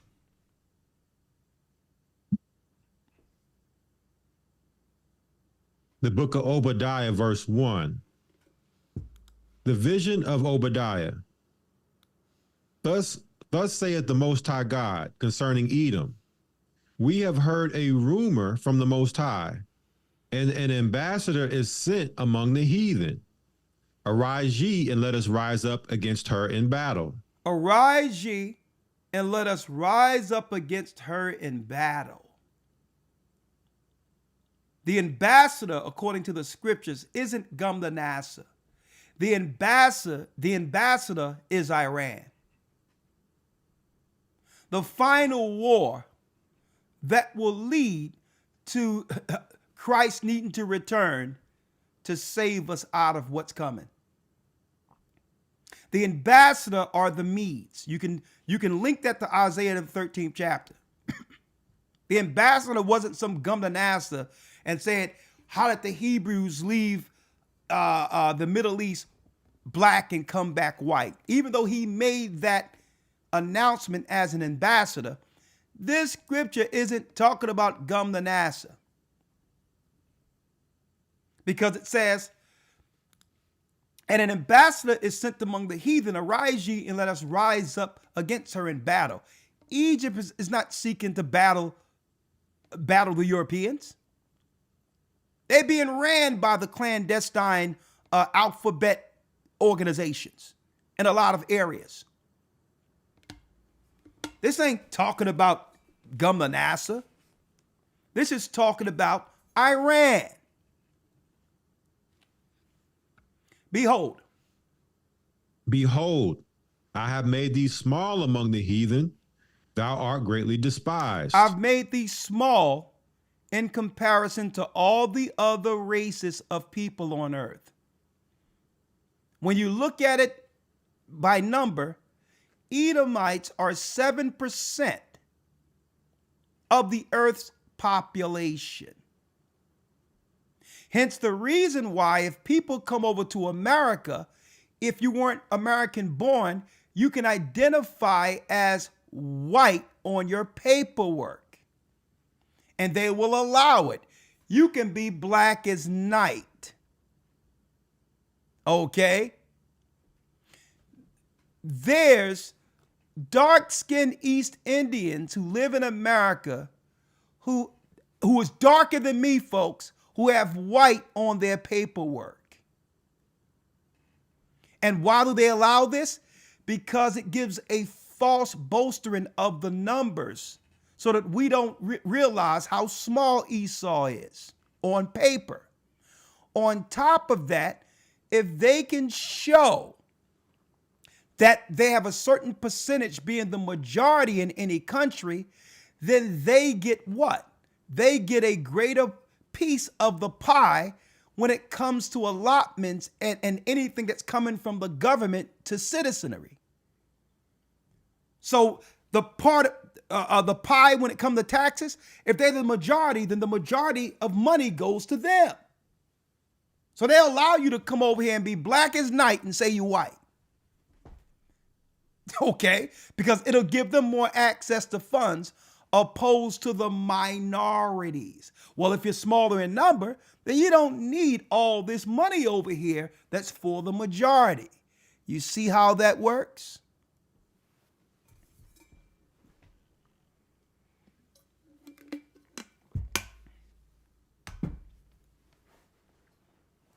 It's a political play against the poor to stop Israel from rising anywhere, especially in Western countries.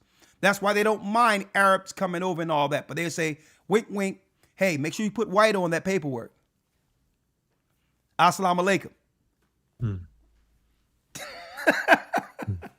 Right?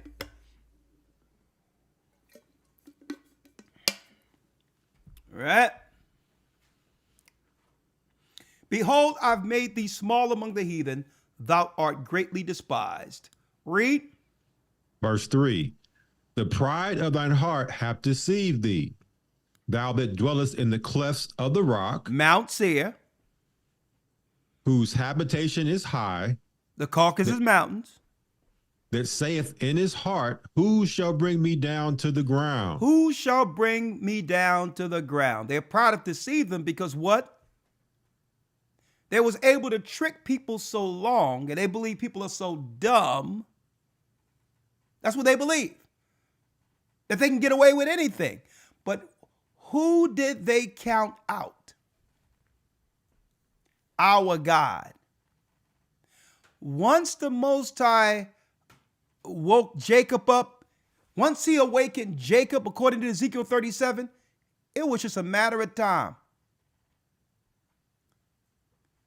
before the facade would get exposed.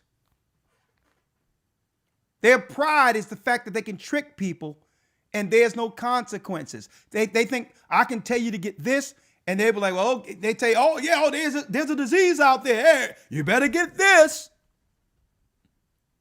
It's safe and effective. And the fact that they can have people lined up to off themselves, this is what Esau believes is his power, to why his pride is that they can play God with no recourse or consequence against them because they believe the people are dumb. Right? Their pride have deceived them. You can trick man, Esau, but you can't trick God. The only thing the Most High had to do was allow us to be able to connect the dots a little bit. We trusted you because you came in like a trusted Christian.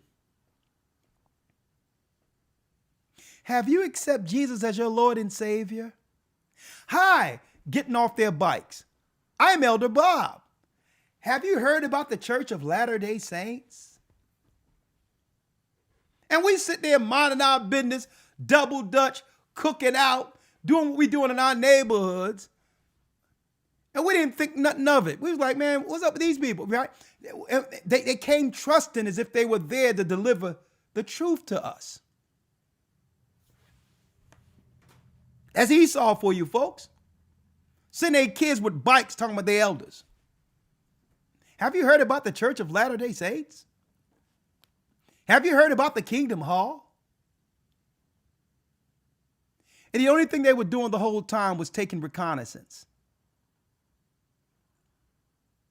seeking to divide us more. But I digress. This is why they're so prideful, folks. It's because they've been getting away with a lot of stuff for a long time. Read 4. Verse 4. Though thou exalt thyself as the eagle. Though thou exalt thyself as the eagle is their emblem. From Rome all the way here to America. Right? That's why don't buy into the Russian-American war and all that. All of that's garbage. They're all together. Okay? Don't buy into it. And Russia is not the bear we read about in the scriptures. They lied about everything, folks. Though thou exalt thyself as the eagle, read.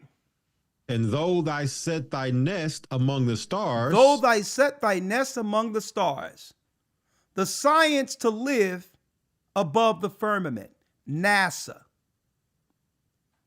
Okay. Israel's Space Force. Look it up.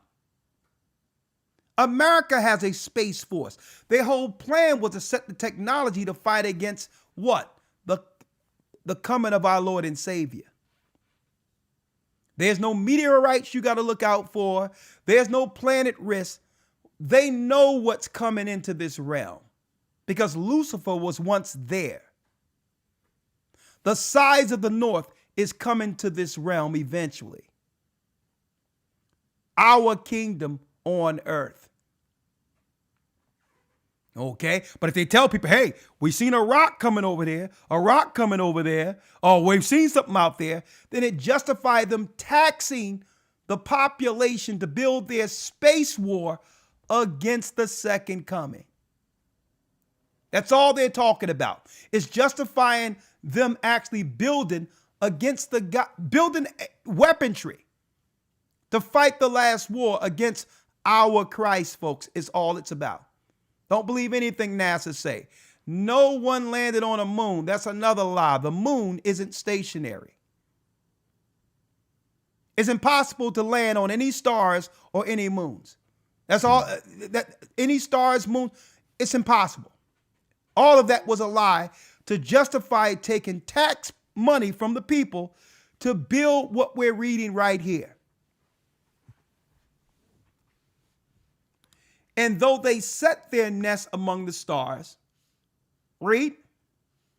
Thence will I bring thee down. Thence will I bring thee down. When you start going out in space, I'm going to start waking my people up.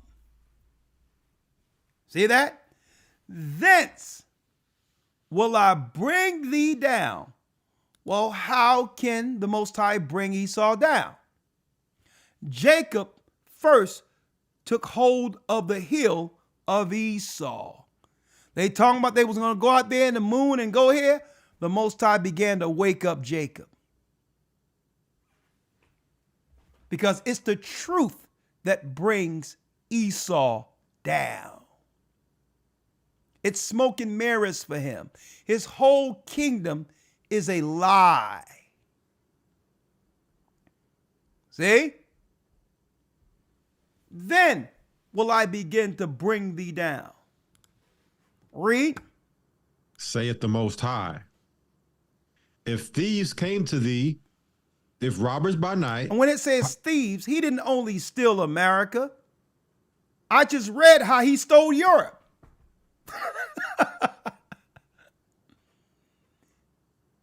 And right in front of us, our people are suffering here in America. And they come up with a German narrative to now war with the people over in the Middle East. It's the same playbook. We're suffering here, and through media, they become the victims before the world to get a land and all that right in front of the people who are suffering. When these same people have had a hand in our suffering since slavery. I need y'all to think about how deep this is for them. How insane this is. That's why the Most High says, If thieves came to thee, if robbers by night, how art they cut off? They'll steal, and people don't know. You know why there's no pushback? Because people don't know who they are. They don't know that these are the Edomites. Because if you knew they were the Edomites, then you would be able to what? Examine the Edomite playbook since Esau went into Mount Seir. How he was able to, through time, his sons, take over Europe. And then he would take over other areas and expand his kingdom. We would see it's the same playbook. Right? How art thou cut off? Would they not have stolen? Come on. Would they not have stolen till they had enough? Because usually a thief would say, you know what? Hey, I only got a certain amount of time to be up in this place before the cops come. Right? I'll just take. I can carry. Yeah. Let me just fill up my bag and leave. Not Esau. Esau coming to the house and say, he looks around, Ramar. He says, you know what? Nice house. He don't look to steal from the house. He didn't look in the house and say, yeah, I'll take this. And then on top of that, he'll take the owners of the house, put them in the basement, kill the parents, and reprogram or re-educate the children to love him. See? Through time, the children get over the trauma of their parents. And next, no, Esau is now teaching the children that what they did was a good thing. I mean, look at the life your parents had for you compared to the life I can provide. I helped civilize you, a matter of fact. Aren't you happy you've been enslaved and I killed your family and destroyed your history? Folks, the greatest power of Esau is psychology. So if it wasn't for the Bible, it will be no way you can quantify or figure out the mind of Esau if it wasn't for the Holy Bible.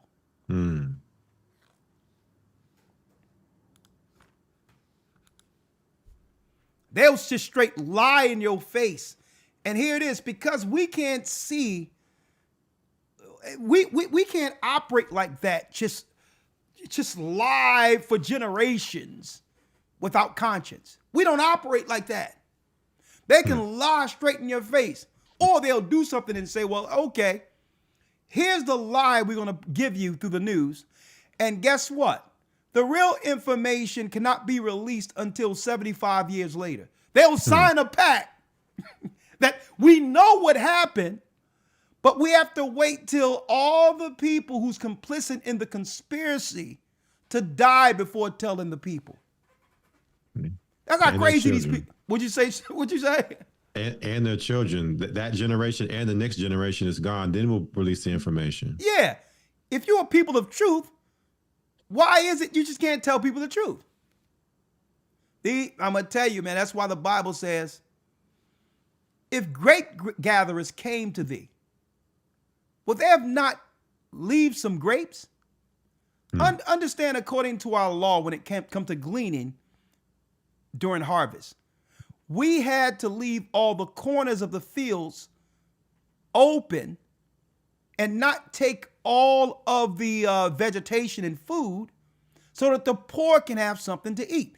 They do this even when I went in Cyprus and went in different parts of Greece and all that. And I seen, okay, you can get grape leaves. You can still pick bananas. But Esau put a tag on everything. Everything has a price.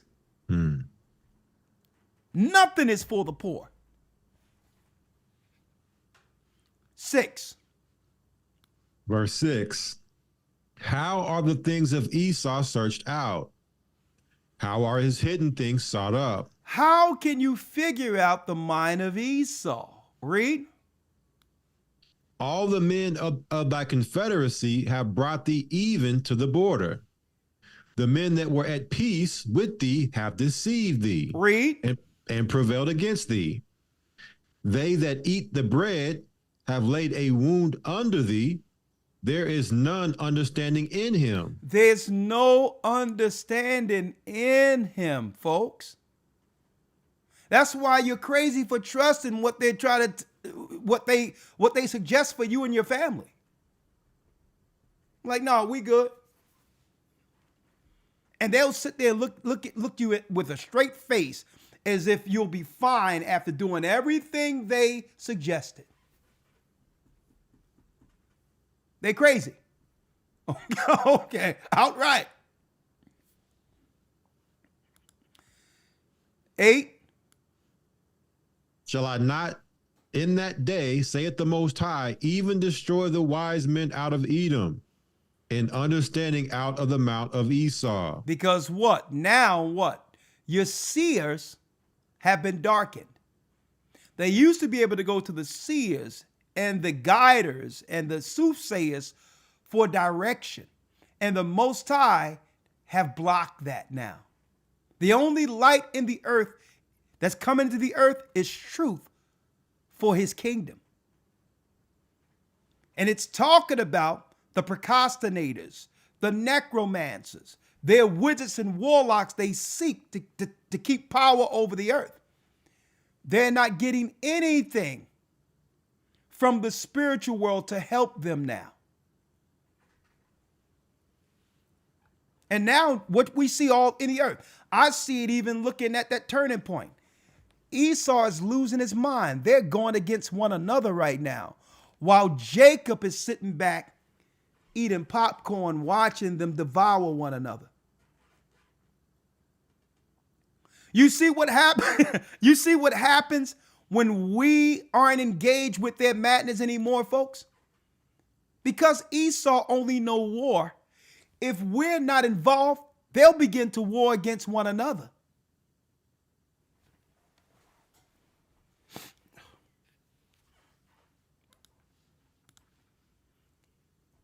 And that thy mighty men, read. And thy mighty men, O Teman, shall be dismayed, to the end that every one of the mount of Esau may be cut off by slaughter. When it say every one of the mount of Esau, it's speaking of Amalek. Amalek is the mount of Esau. What is the mount? The mount is the confederacy. The leader position. Like, where did Esau have to go to? He had to go to Mount Seir. There he learned a what? He learned a religion and how to set up a government under Satan. So it's not all white people. It's saying the mount of Esau, especially those who don't believe in Christ. Amalek. Mount means the first. And what was shown through Moses? That Amalek would be what? The first of the nations. Right? Let me get it.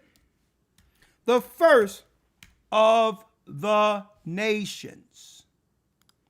Numbers 24:22. So what does it mean when it says the mount of Esau? It's speaking about Amalek. Numbers 24:19. Out of Jacob shall come he that shall have dominion. It's speaking of us, our forefathers' prophecy. And shall destroy him that remaineth of the city. And when he looked on Amalek, he took up his parable and said, Amalek was the first of the nations, but his latter end shall be that he shall perish forever. When you look at that first, let's get it. In the 20th verse, Amalek was the first first is what? The first. The order or rank. The chief. So when it says he shall destroy the mount of Esau, it's speaking of Amalek. It so happened Amalek is the father of the modern day, what you would call Jewish converts. The first of the nations, like those who would be what? Over the United Nations. United, unified is one. Nations. The first of the nations was set up by Amalek, the United Nations. So it's their plan under the Confederacy to get rid of Jacob. We're talking about the policy side of things. And Elder, it was also under the UN, under the Balfour Declaration, that they got that land. Under the UN, the Balfour Declaration. See that? Matter of fact, let's show you this real quick.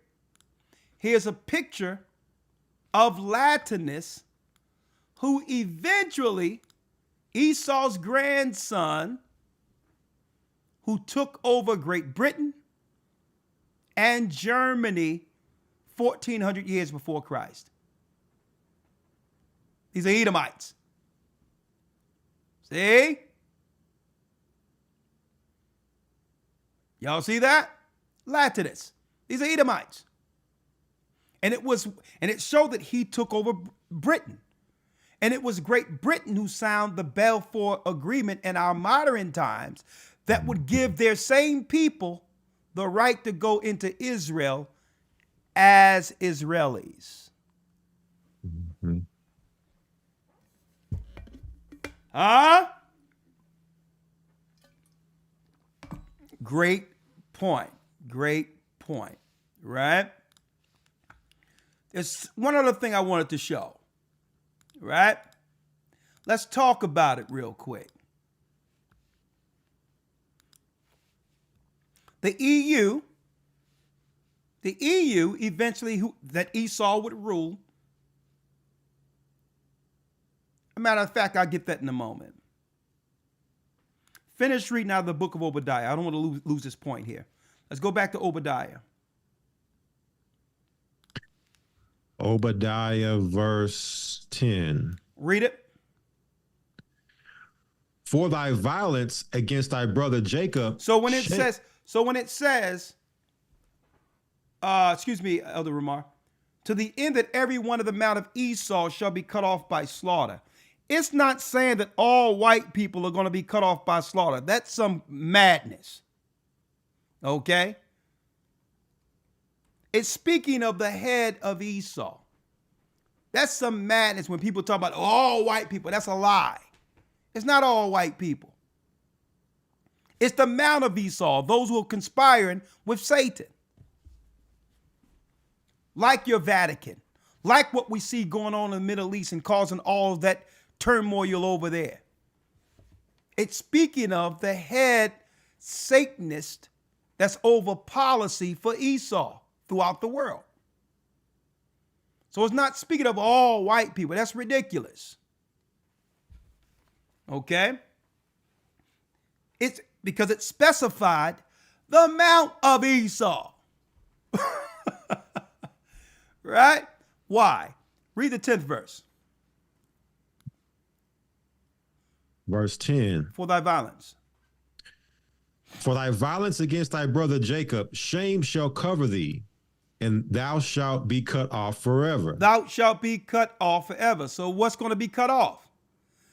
All the ill-gotten gains they received through thievery will be given back to its rightful owners, God's people.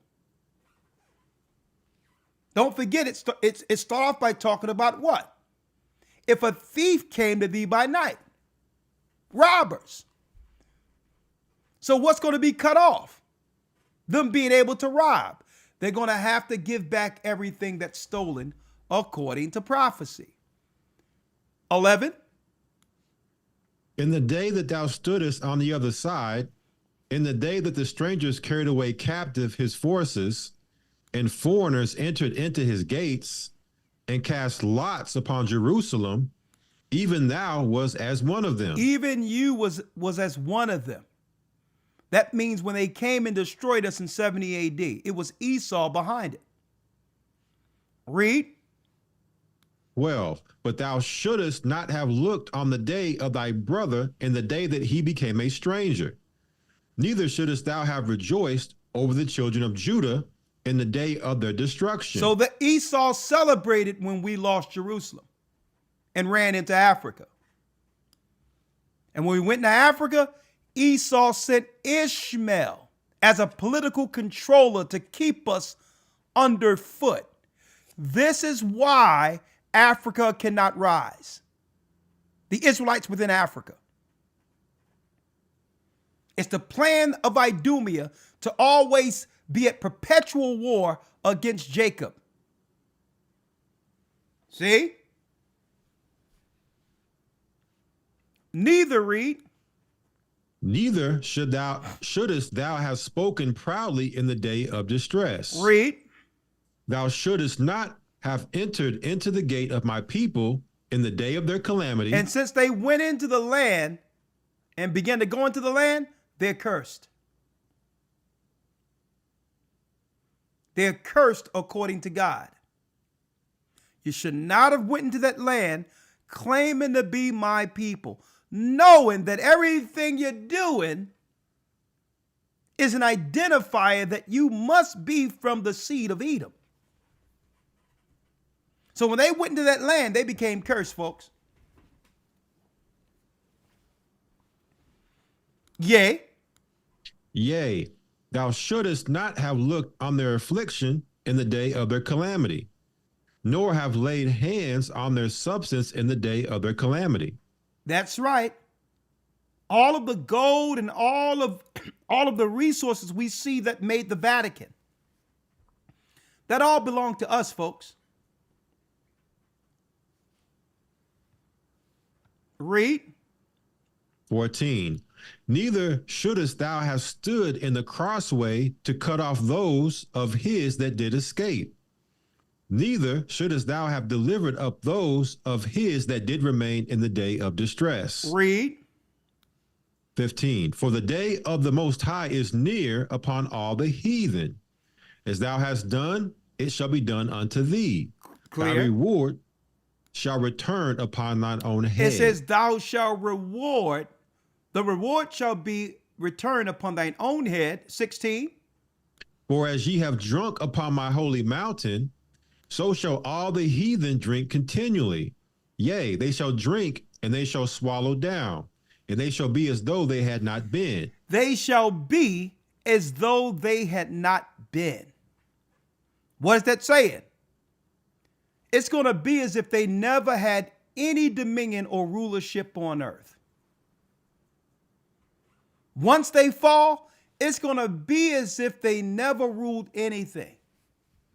And folks, this is what Esau is fighting against right now, this prophecy. Knowing that there's nothing left when it comes to power after Christ returns. This is why they're in panic and just throwing everything up against the wall at once and have the whole earth in chaos. Knowing that they have lost, they're losing their grip and control of power on earth. They know it. Because no one is buying into what they say anymore. That was their greatest power, that people once believed them. I don't care what you're coming with. You can't come with Christianity. You can't come with Islam. You can't come with, we don't want to hear nothing from y'all. That was their greatest power, to convince us that they knew anything. When life in the earth tells us the exact opposite. How is it y'all know all these things and are so intelligent and eloquent and high IQ, How can you be all this? And it doesn't bear out that none of this have transferred to what we see in the earth. The suffering, the carnage by the hands of your policies, the divisiveness that leads to wars and destruction, the poisons in the food. Everything we're seeing is contrary to some intelligent people. It's contrary. Poison in the waters, poison in the earth. And you want us to look to you with reverence and respect according to your IQ? The only thing that we could give them credit for with their IQ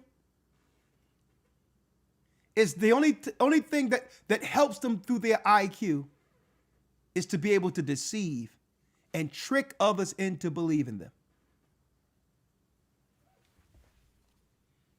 That's the only credit you can give them. And that's why I tell people, listen, if you listen to what these people say, don't come crying to me at the end of it. Well, he told me this. They told me I was going to lose my job. Look at all the people who did what they suggested to be safe during the lockdowns and all that. All the people who did that claiming that they had to keep their jobs, who've been fired from that same job anyway and replaced by illegals. You can't listen to anything they say. 17. But upon Mount Zion shall be deliverance.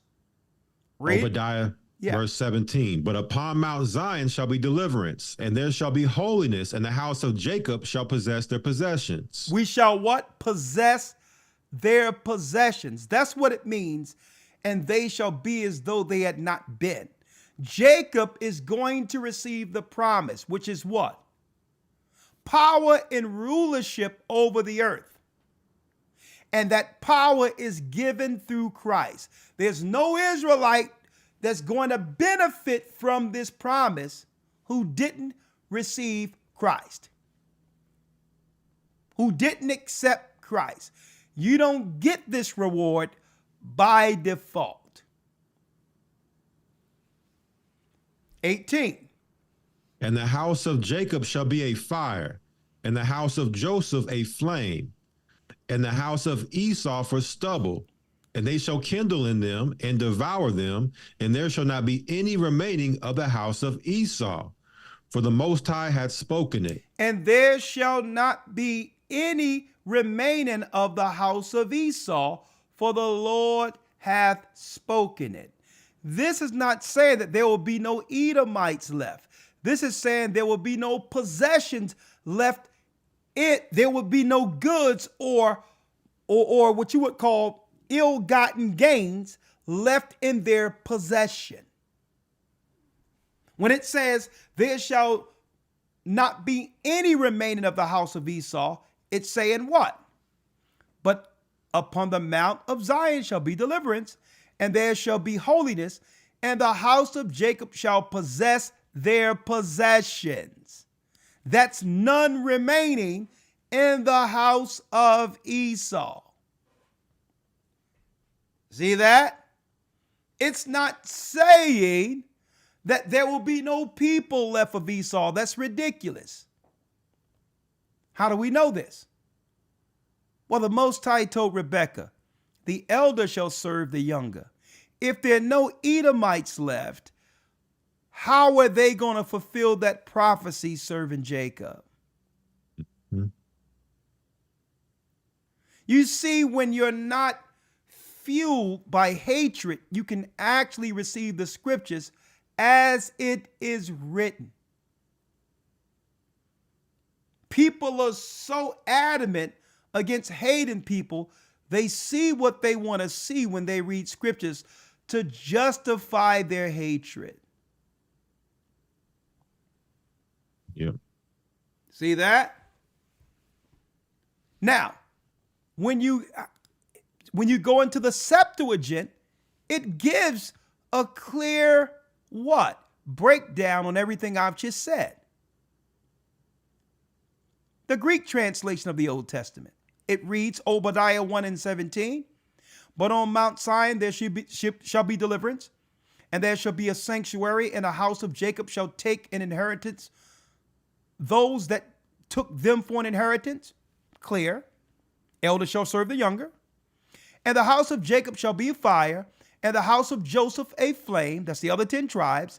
And the house of Esau shall be for stubble, and Israel shall flame forth against them, and they shall devour them, and there shall not be a cornfield left to the house of Esau. Mm-hmm. That's none remaining. They will own nothing because the Lord has spoken. See that? So when you see there shall not be any remaining of the house of Esau, it's not stating that all Edomites will be killed. That's ridiculous. Okay? Also, it's interesting, Elder, when you precept to Amos 9:12, it talks about that possession of Edom, All right, of us let's get possessing them. Let's get it. Amos 9:12 reads, that they may possess the remnant of Edom and all the heathen which are called by my name, saith the Lord that doeth this. There you go. Right? So that's crystal clear. So this is the prophecy Esau is seeking to hide from. Right? And hence the reason why, let's go back to the book of Revelation, the 12th chapter.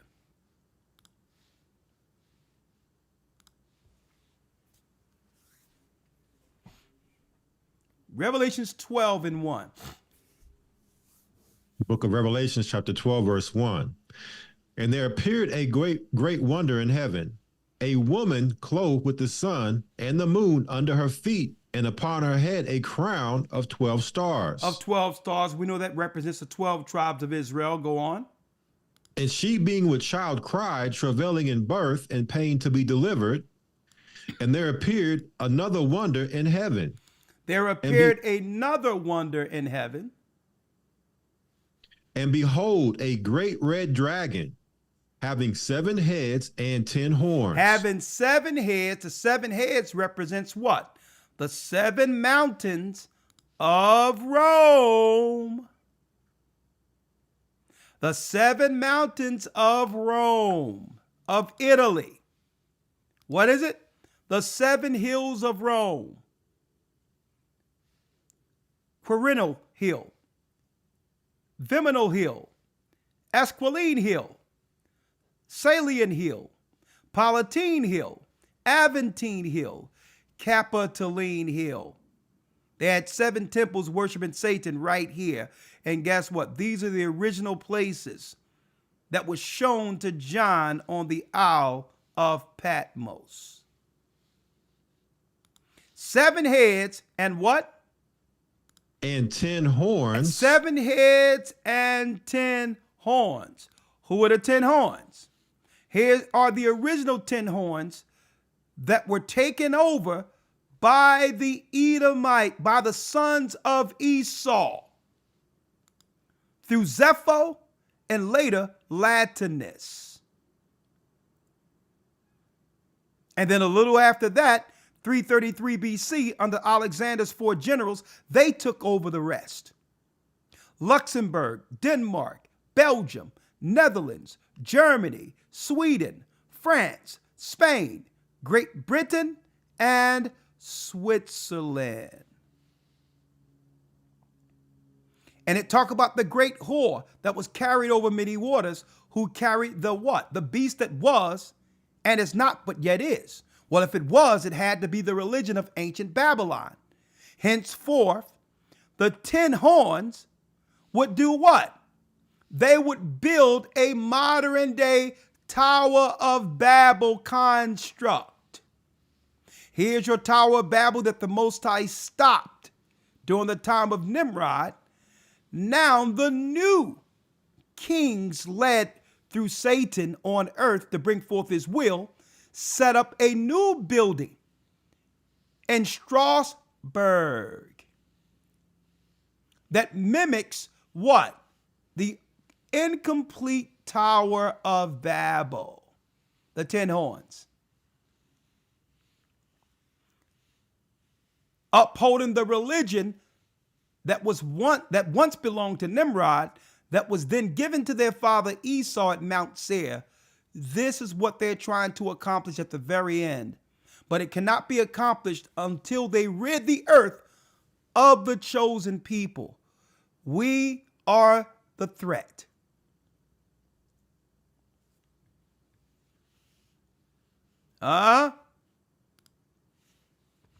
Revelations 12, let's go back 12 and 3. And the threat isn't a physical threat. It's a spiritual threat. The weapons of our warfare are not carnal. They would rather what? Bait people into a physical war. When Esau had been given the gift of the sword, you cannot beat Esau carnally that way. It's the spiritual warfare that threatens them. Revelations 12:3, read. Having 7 heads and 10 horns and 7 crowns upon his heads, and his tail drew the third part of the stars of heaven. Speaking of Satan. And did cast them to the earth. And the dragon stood before the woman, which was ready to be delivered, for to devour her child as soon as it was born. So Satan set up the Edomites to be in power to kill Christ at his birth. If they get rid of the child, then what? There you go. They'll stave off the prophecy. There is no prophecy of a kingdom given to Jacob if the baby dies.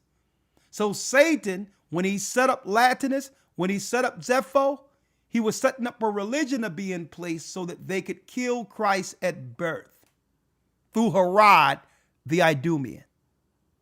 That was the plan. But guess what? Christ's parents took him into Egypt, and he did everything he can to come back and bring forth a ministry as a sacrifice that gives us another opportunity at kingdom. Right? So because they couldn't get rid of him, they turned their sights on the people who brought forth Christ. Us. Read it. Revelations 12 and 5. And she brought forth a man-child who was to rule all nations with a rod of iron. Christ. And her child was caught up unto the Most High and to his throne. That he was caught up to the throne. Hold up 1 second, okay? 1 second. Hold up, folks. I'll be right back.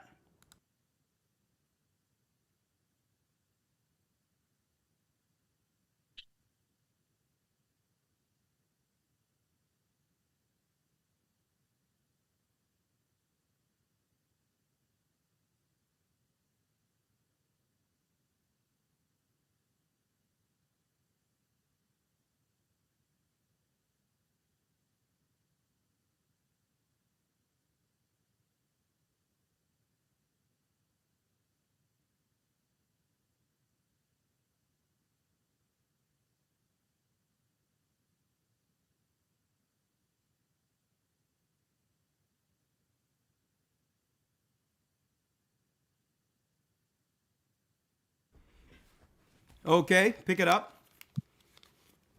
6. And the woman fled into the wilderness, where she hath a place prepared of the Most High, that they should feed her there 1,260 days. So there it is. So because they could not kill Christ, he went to the throne, shed his blood for the heavenly tabernacles. They couldn't kill him at birth. They tried to stop him from bringing forth the ministry that would expose Edom. Christ would bring forth the ministry that at the very end, the whole earth would understand who, like according to the book of Thessalonians, who is that man of sin, the sons of perdition? Well, without the Bible, you'll never figure it out. Satan's people, his government that was used through Edom, see, to destroy the earth. So this is why they wanted Christ dead. But once he brought forth the ministry and set a new path for those who could follow him, it would only be a matter of time before Satan's kingdom, led by Edom, would fall. See?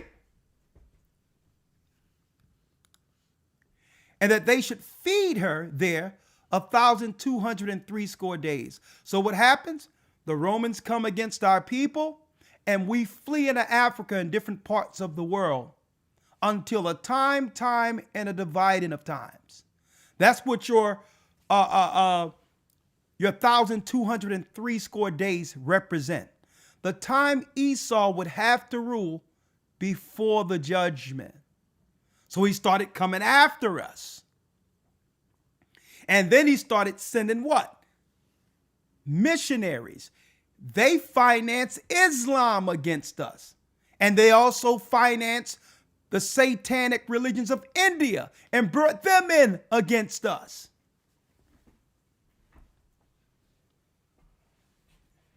Who did it? Revelations 2 and 9. Now let's go there real quick, and then we'll get Revelations 13. Revelation, we're there already. Revelations 2, verse 9. Let's read it. I know thy works and tribulation and poverty, but thou art rich. But thou art rich, read. And I know the blasphemy of them which say they are Jews and are not, but are the synagogue of Satan. There you go. Christ started pointing them out. I know the blasphemy of them which say they are Jews and are not, but are the synagogue of Satan. They are Edomites. They are Edomites hiding under the cloud of Israel. And Christ identified them. Right? How do we know they're the synagogue of Satan? Well, Satan gave them their power. Let's go to Revelations 13, verse 1.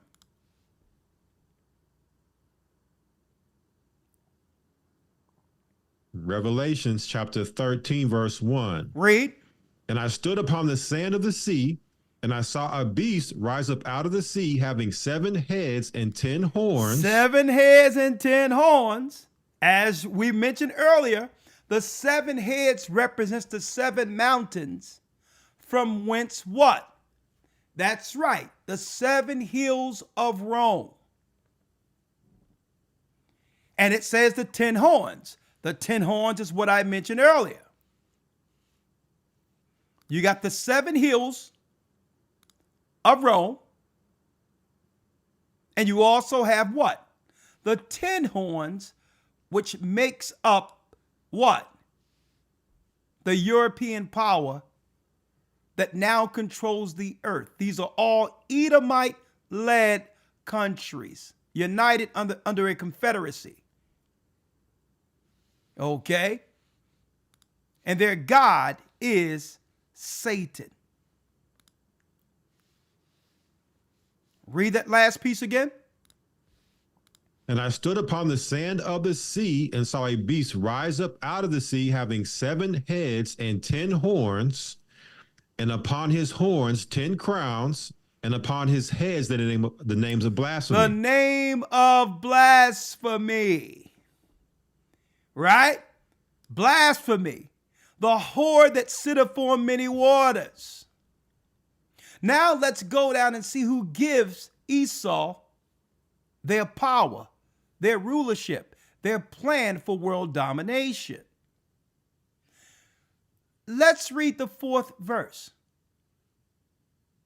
Verse 4, and they worshiped the dragon, which gave power unto the beast. They worship Satan, folks.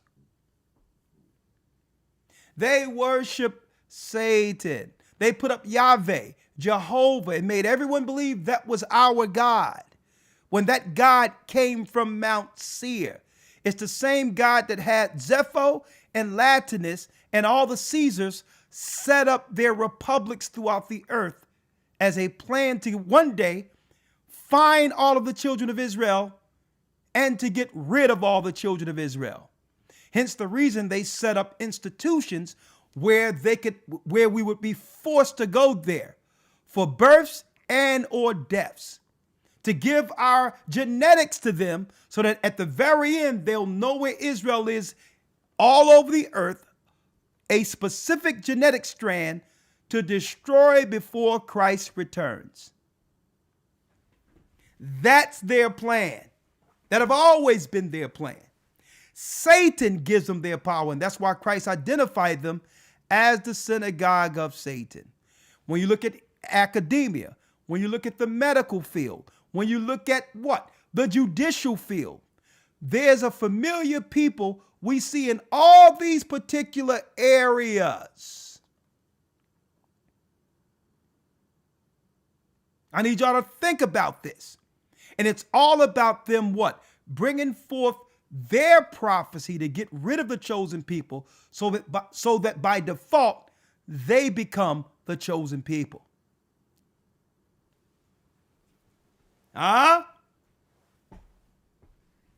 They worship Satan, folks. Outright. The Bible tells us, don't believe when they say they're Christians. According to their religion, guess what? They are allowed to lie to Goyim, because people outside of them is nothing different than cattle. That's in their writings. That lying is justifiable to the Goy. Right? So Christ began to do what? He began to expose them. Right? Now let's go right here to Revelation 17. And we're going to read the whole thing out and end it here.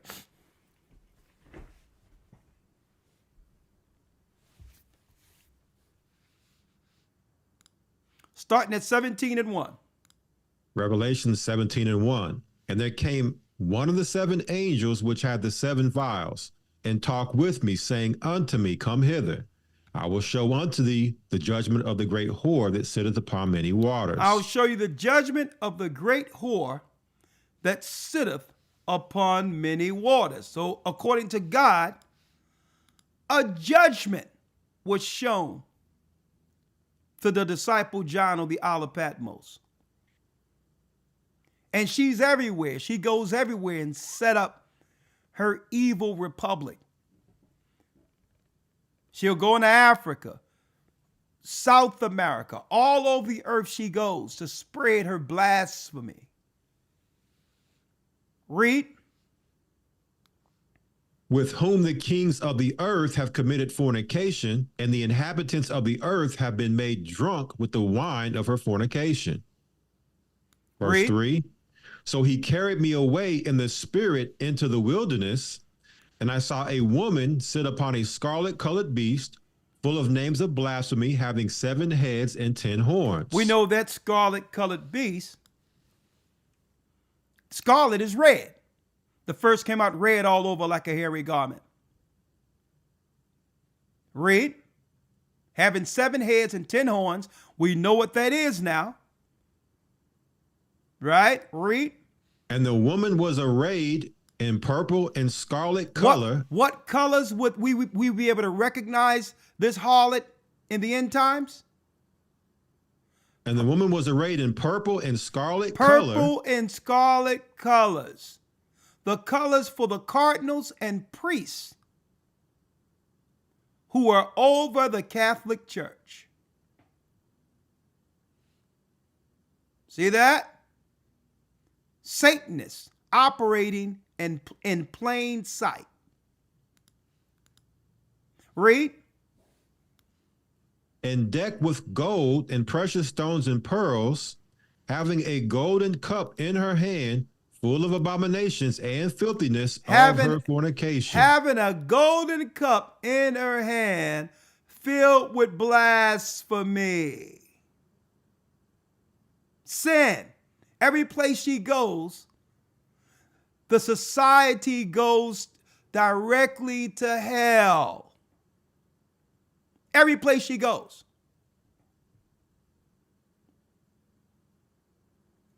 Huh? Read on.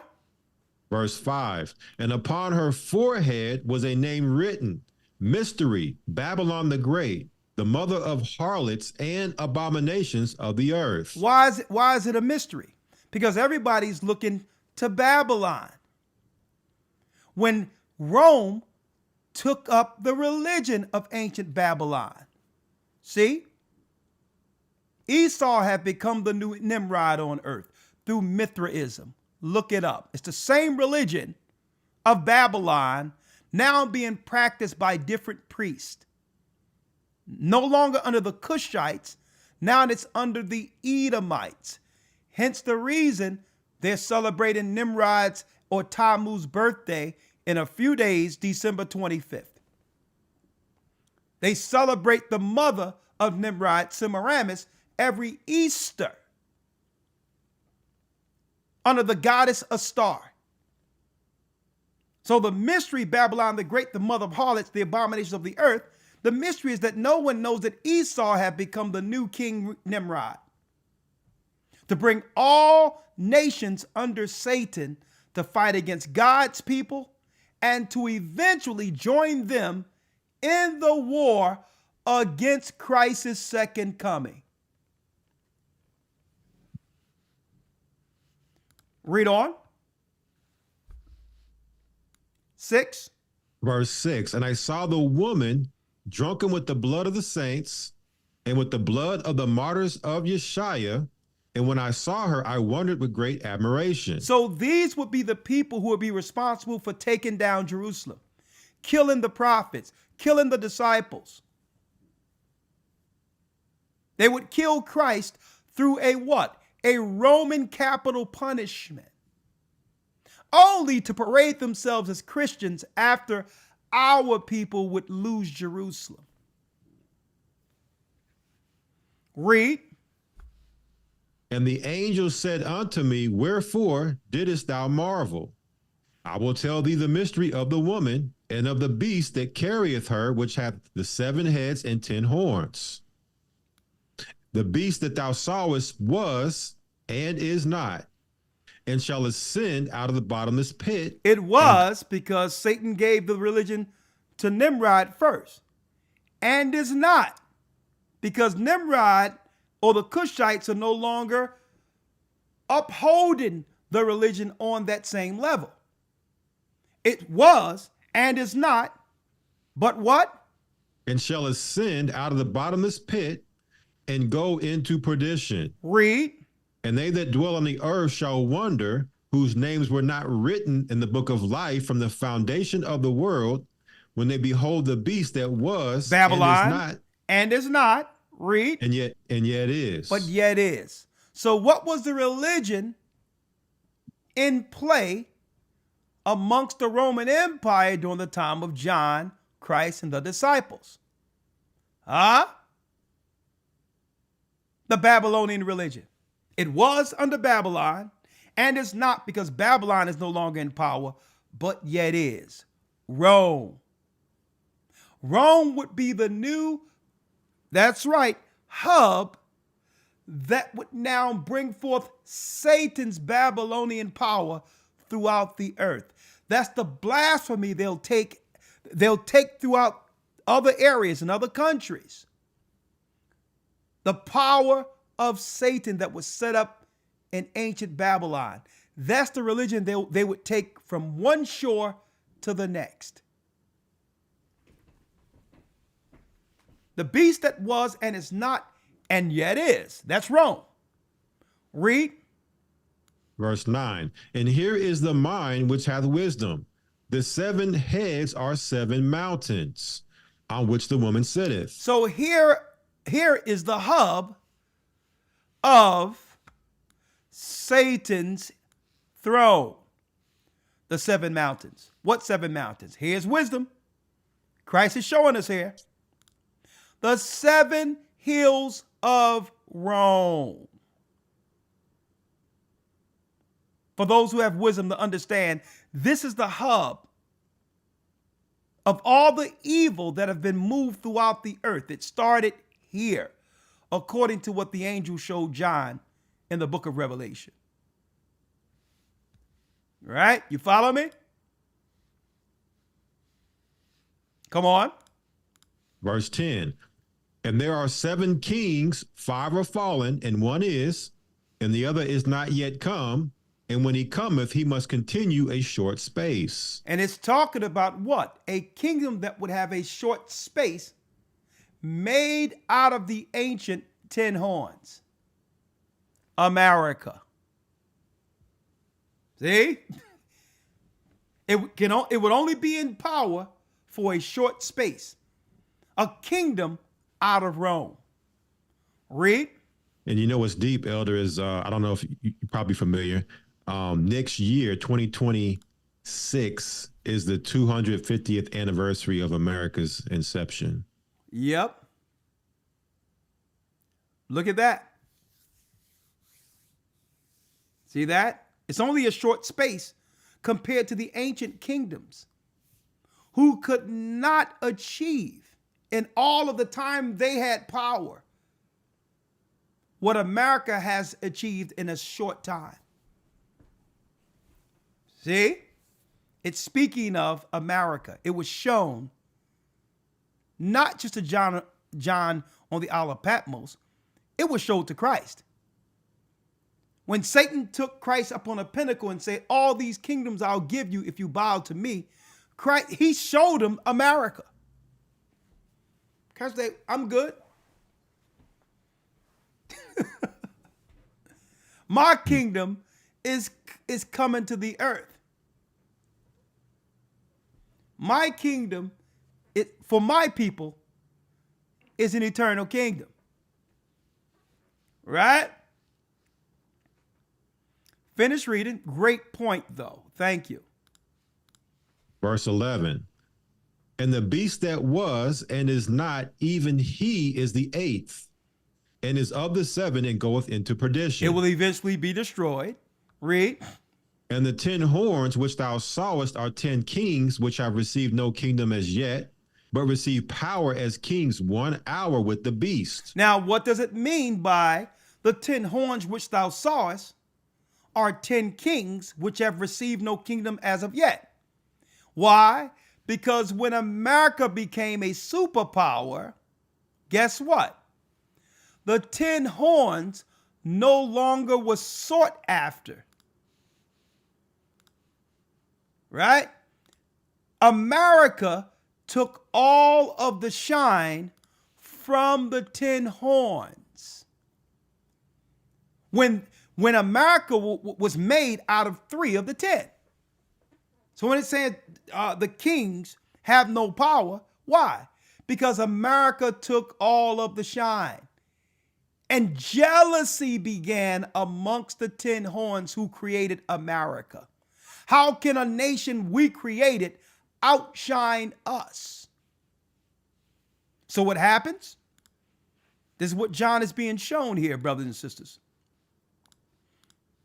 The 10 horns which thou sawest is 10 kings or 10 kingdoms. Those are the 10 horns which have received no kingdom as yet. Why? Because America, the 8th that came out of them, is the glory of all kingdoms.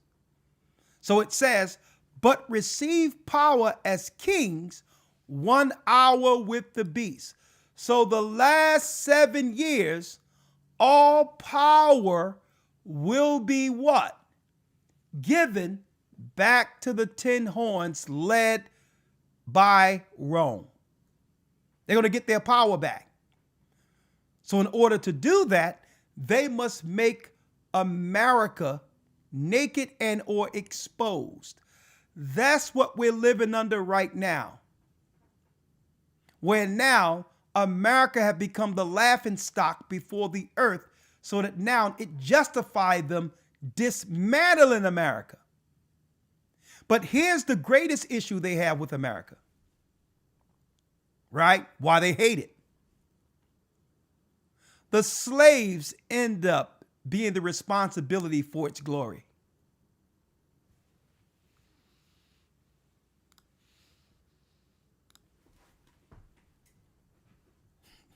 Think about that. The slaves end up being the reason for its glory. Not the military. No, it was the slaves. Through our music,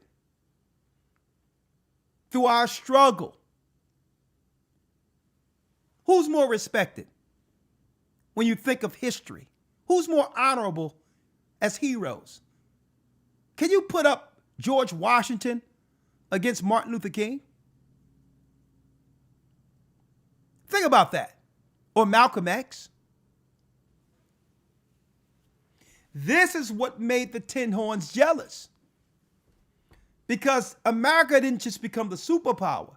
I went into last week all the inventions that was made from the children of slaves in America a couple of weeks ago. The majority of the inventions that the whole world celebrates were made by us. So the Tin Horns got frustrated, like, hold up. America becomes great, outshine us. And here it is, they became great through the children of slaves. They can't stand it. Now, let's dismantle this. Shouldn't we get all the glory being the conquerors? That's the problem. That's the problem. Because now we have to look into how you conquered, how you were able to colonize. See? The thievery, the bloodshed, the dishonesty. There's no honor in anything you've done. There's no honor. Can't respect that. See? When you rule through tyranny, then that becomes your legacy. See? And the 10 horns which thou sawest, let's finish it up. Come on. And the 10 horns which thou sawest are 10 kings which have received no kingdom as yet, but receive power as kings 1 hour with the beast. Come on. Verse 13, these have one mind and shall give their power and strength unto the beast. They will give their power and strength to Satan. This is where we're coming to, folks. Read. These shall make war with the Lamb. That's the plan of the EU, folks. They're set up to do what? These shall make war with the Lamb. These will make war with the Lamb, the second coming of Christ. That was the plan in the beginning under Nimrod, to fight against who? The God of gods. When you look in the book of Jasher, they begin to shoot out into space to fight God. That's the same plan for the EU. Read. And the Lamb shall overcome them, for he is Lord of lords and King of kings. Read. And they that are with him are called and chosen and faithful. Chosen and faithful. That's crystal clear. That's crystal clear. Those in Christ. Of course, the angels who are coming back to fight against the fallen ones who are here. Right? So the fallen ones have given Esau the knowledge and understanding for spiritual warfare. The final battle before that worm is bound in hell. 15. And he saith unto me, the waters which thou sawest where the horse sitteth are peoples and multitudes and nations and tongues. All people being ruled by Esau. That's why at any time he can get any country, get people from any place to do his bidding anywhere. And that's what we're witnessing right now in America. With him bringing a people from other places like chess pieces to undermine and to destroy the awakening of the Almighty through the houses of Judah. And the 12 tribes who are awakening throughout the earth. And the 10 horns. 16, and the 10 horns which thou sawest upon the beast, these shall hate the whore. These shall hate the whore, read. And shall make her desolate. Make her desolate and naked. And that's what's going on with letting all of the other people come in to destroy the treasury of the United States. To rob it barren. Where there's no substance. That's what we're seeing politically right now being executed from the 10 horns so that by default, there's governance from the outside of America going forward. With special interests investing into all the politicians to dismantle America. Those special interests are from outside countries, folks, to destroy it. America have been sold already over a decade ago to all these other countries. That's what was being shown in the book of Revelations, to make her bare, to expose her, to make her naked, to make her have nothing, to be bare. Read. And shall make her desolate and naked, and shall eat her flesh and burn her with fire. When it says they shall burn her with fire, the 10 horns aren't going to burn her with fire. But what's going on here? If the 10 horns instigate from the outside of America a war against Iran and have it where America goes into the war against Iran, by default, they've instigated the war that will lead to America being utterly wasted. See? So the 10 horns, who did what? Who sent Edomites into Israel, instigated the war, only to bring America in to fight the war that leads to America falling. And by default, the 10 horns will have governance over the earth the last 7 years before the reckoning. 17. For the Most High hath put in their hearts to fulfill his will and to agree and give their kingdom unto the beast, until the words of the Most High shall be fulfilled. And the woman which thou sawest is that great city which reigneth over the kings of the earth. Which reigneth over the kings of the earth.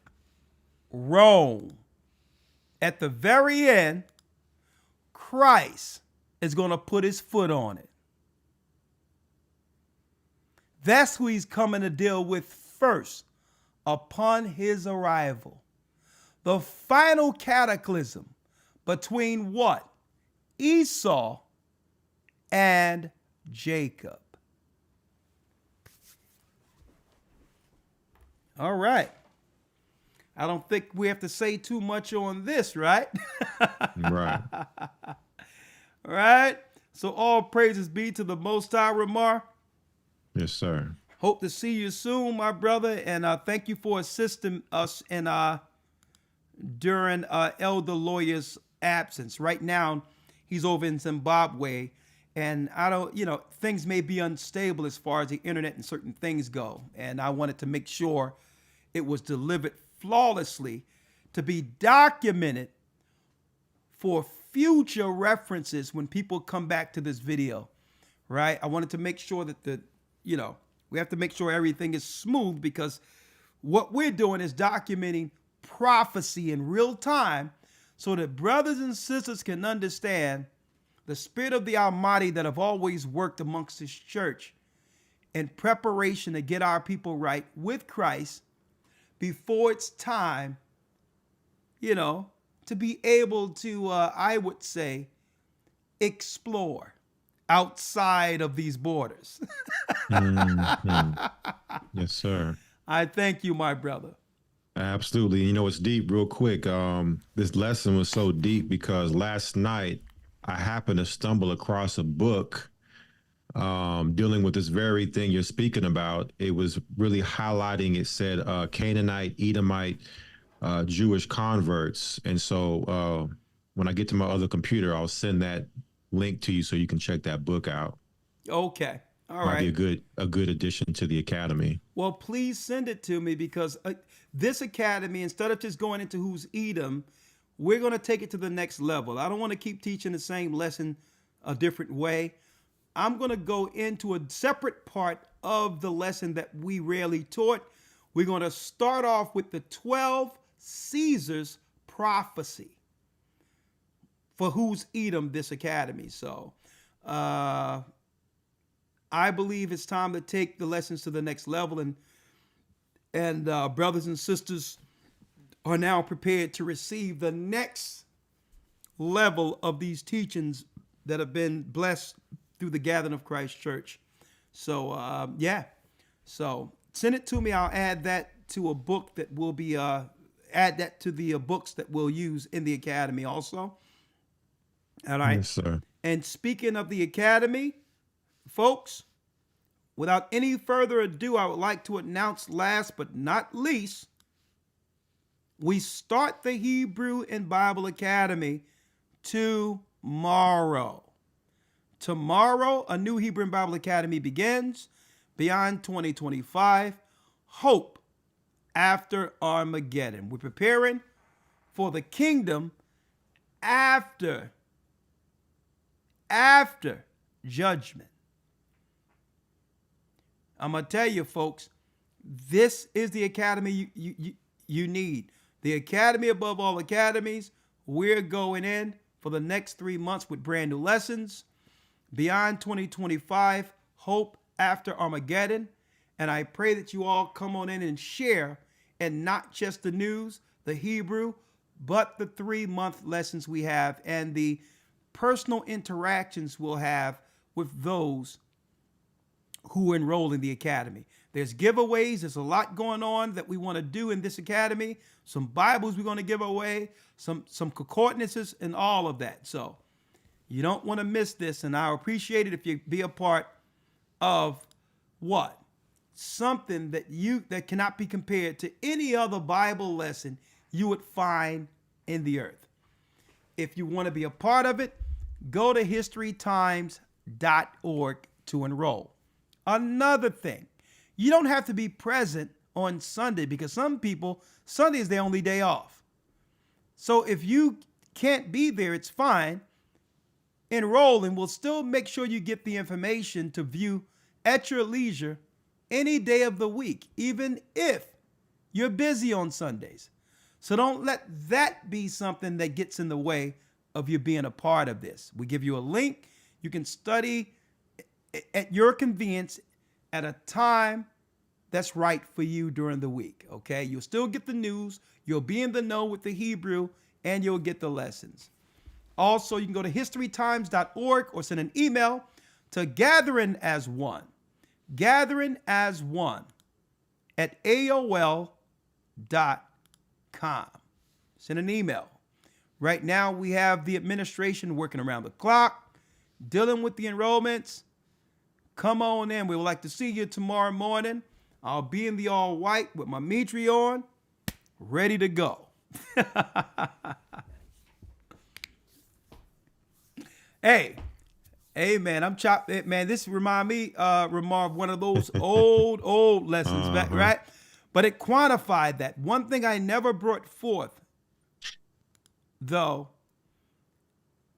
right, is the Latinist piece, the one who brought forth the Latin language. He's really the guy. We're talking about Zepho's son down the line, who eventually began to take Edomites into different parts of Great Britain and all of that, parts of Germany, all of that. Mm. Yeah. So I thought I would bring that piece out, but I'll expound more within the academy coming in a few weeks, breaking down the 12 Caesars to show you how the 12 Caesars link directly to these bloodlines. So I'll be dealing with that in the Hebrew and Bible Academy. Yes, sir. Looking forward to All right. it. Well, thanks again, young man. You have a blessed rest of your Sabbath, and thank you for coming in and assisting me. Elder Lawya, I know you're out there. We love you, man, and you stay careful. Stay blessed, and I hope to see you next week as we sit next to one another, bringing forth the word of God together to finish what the Most High started in this church. I know you're there, brother. You know we love you, and we pray the angels are on your wings as you and your family come back as we finish this spiritual war against the satanic powers of this earth in the name of Yeshua.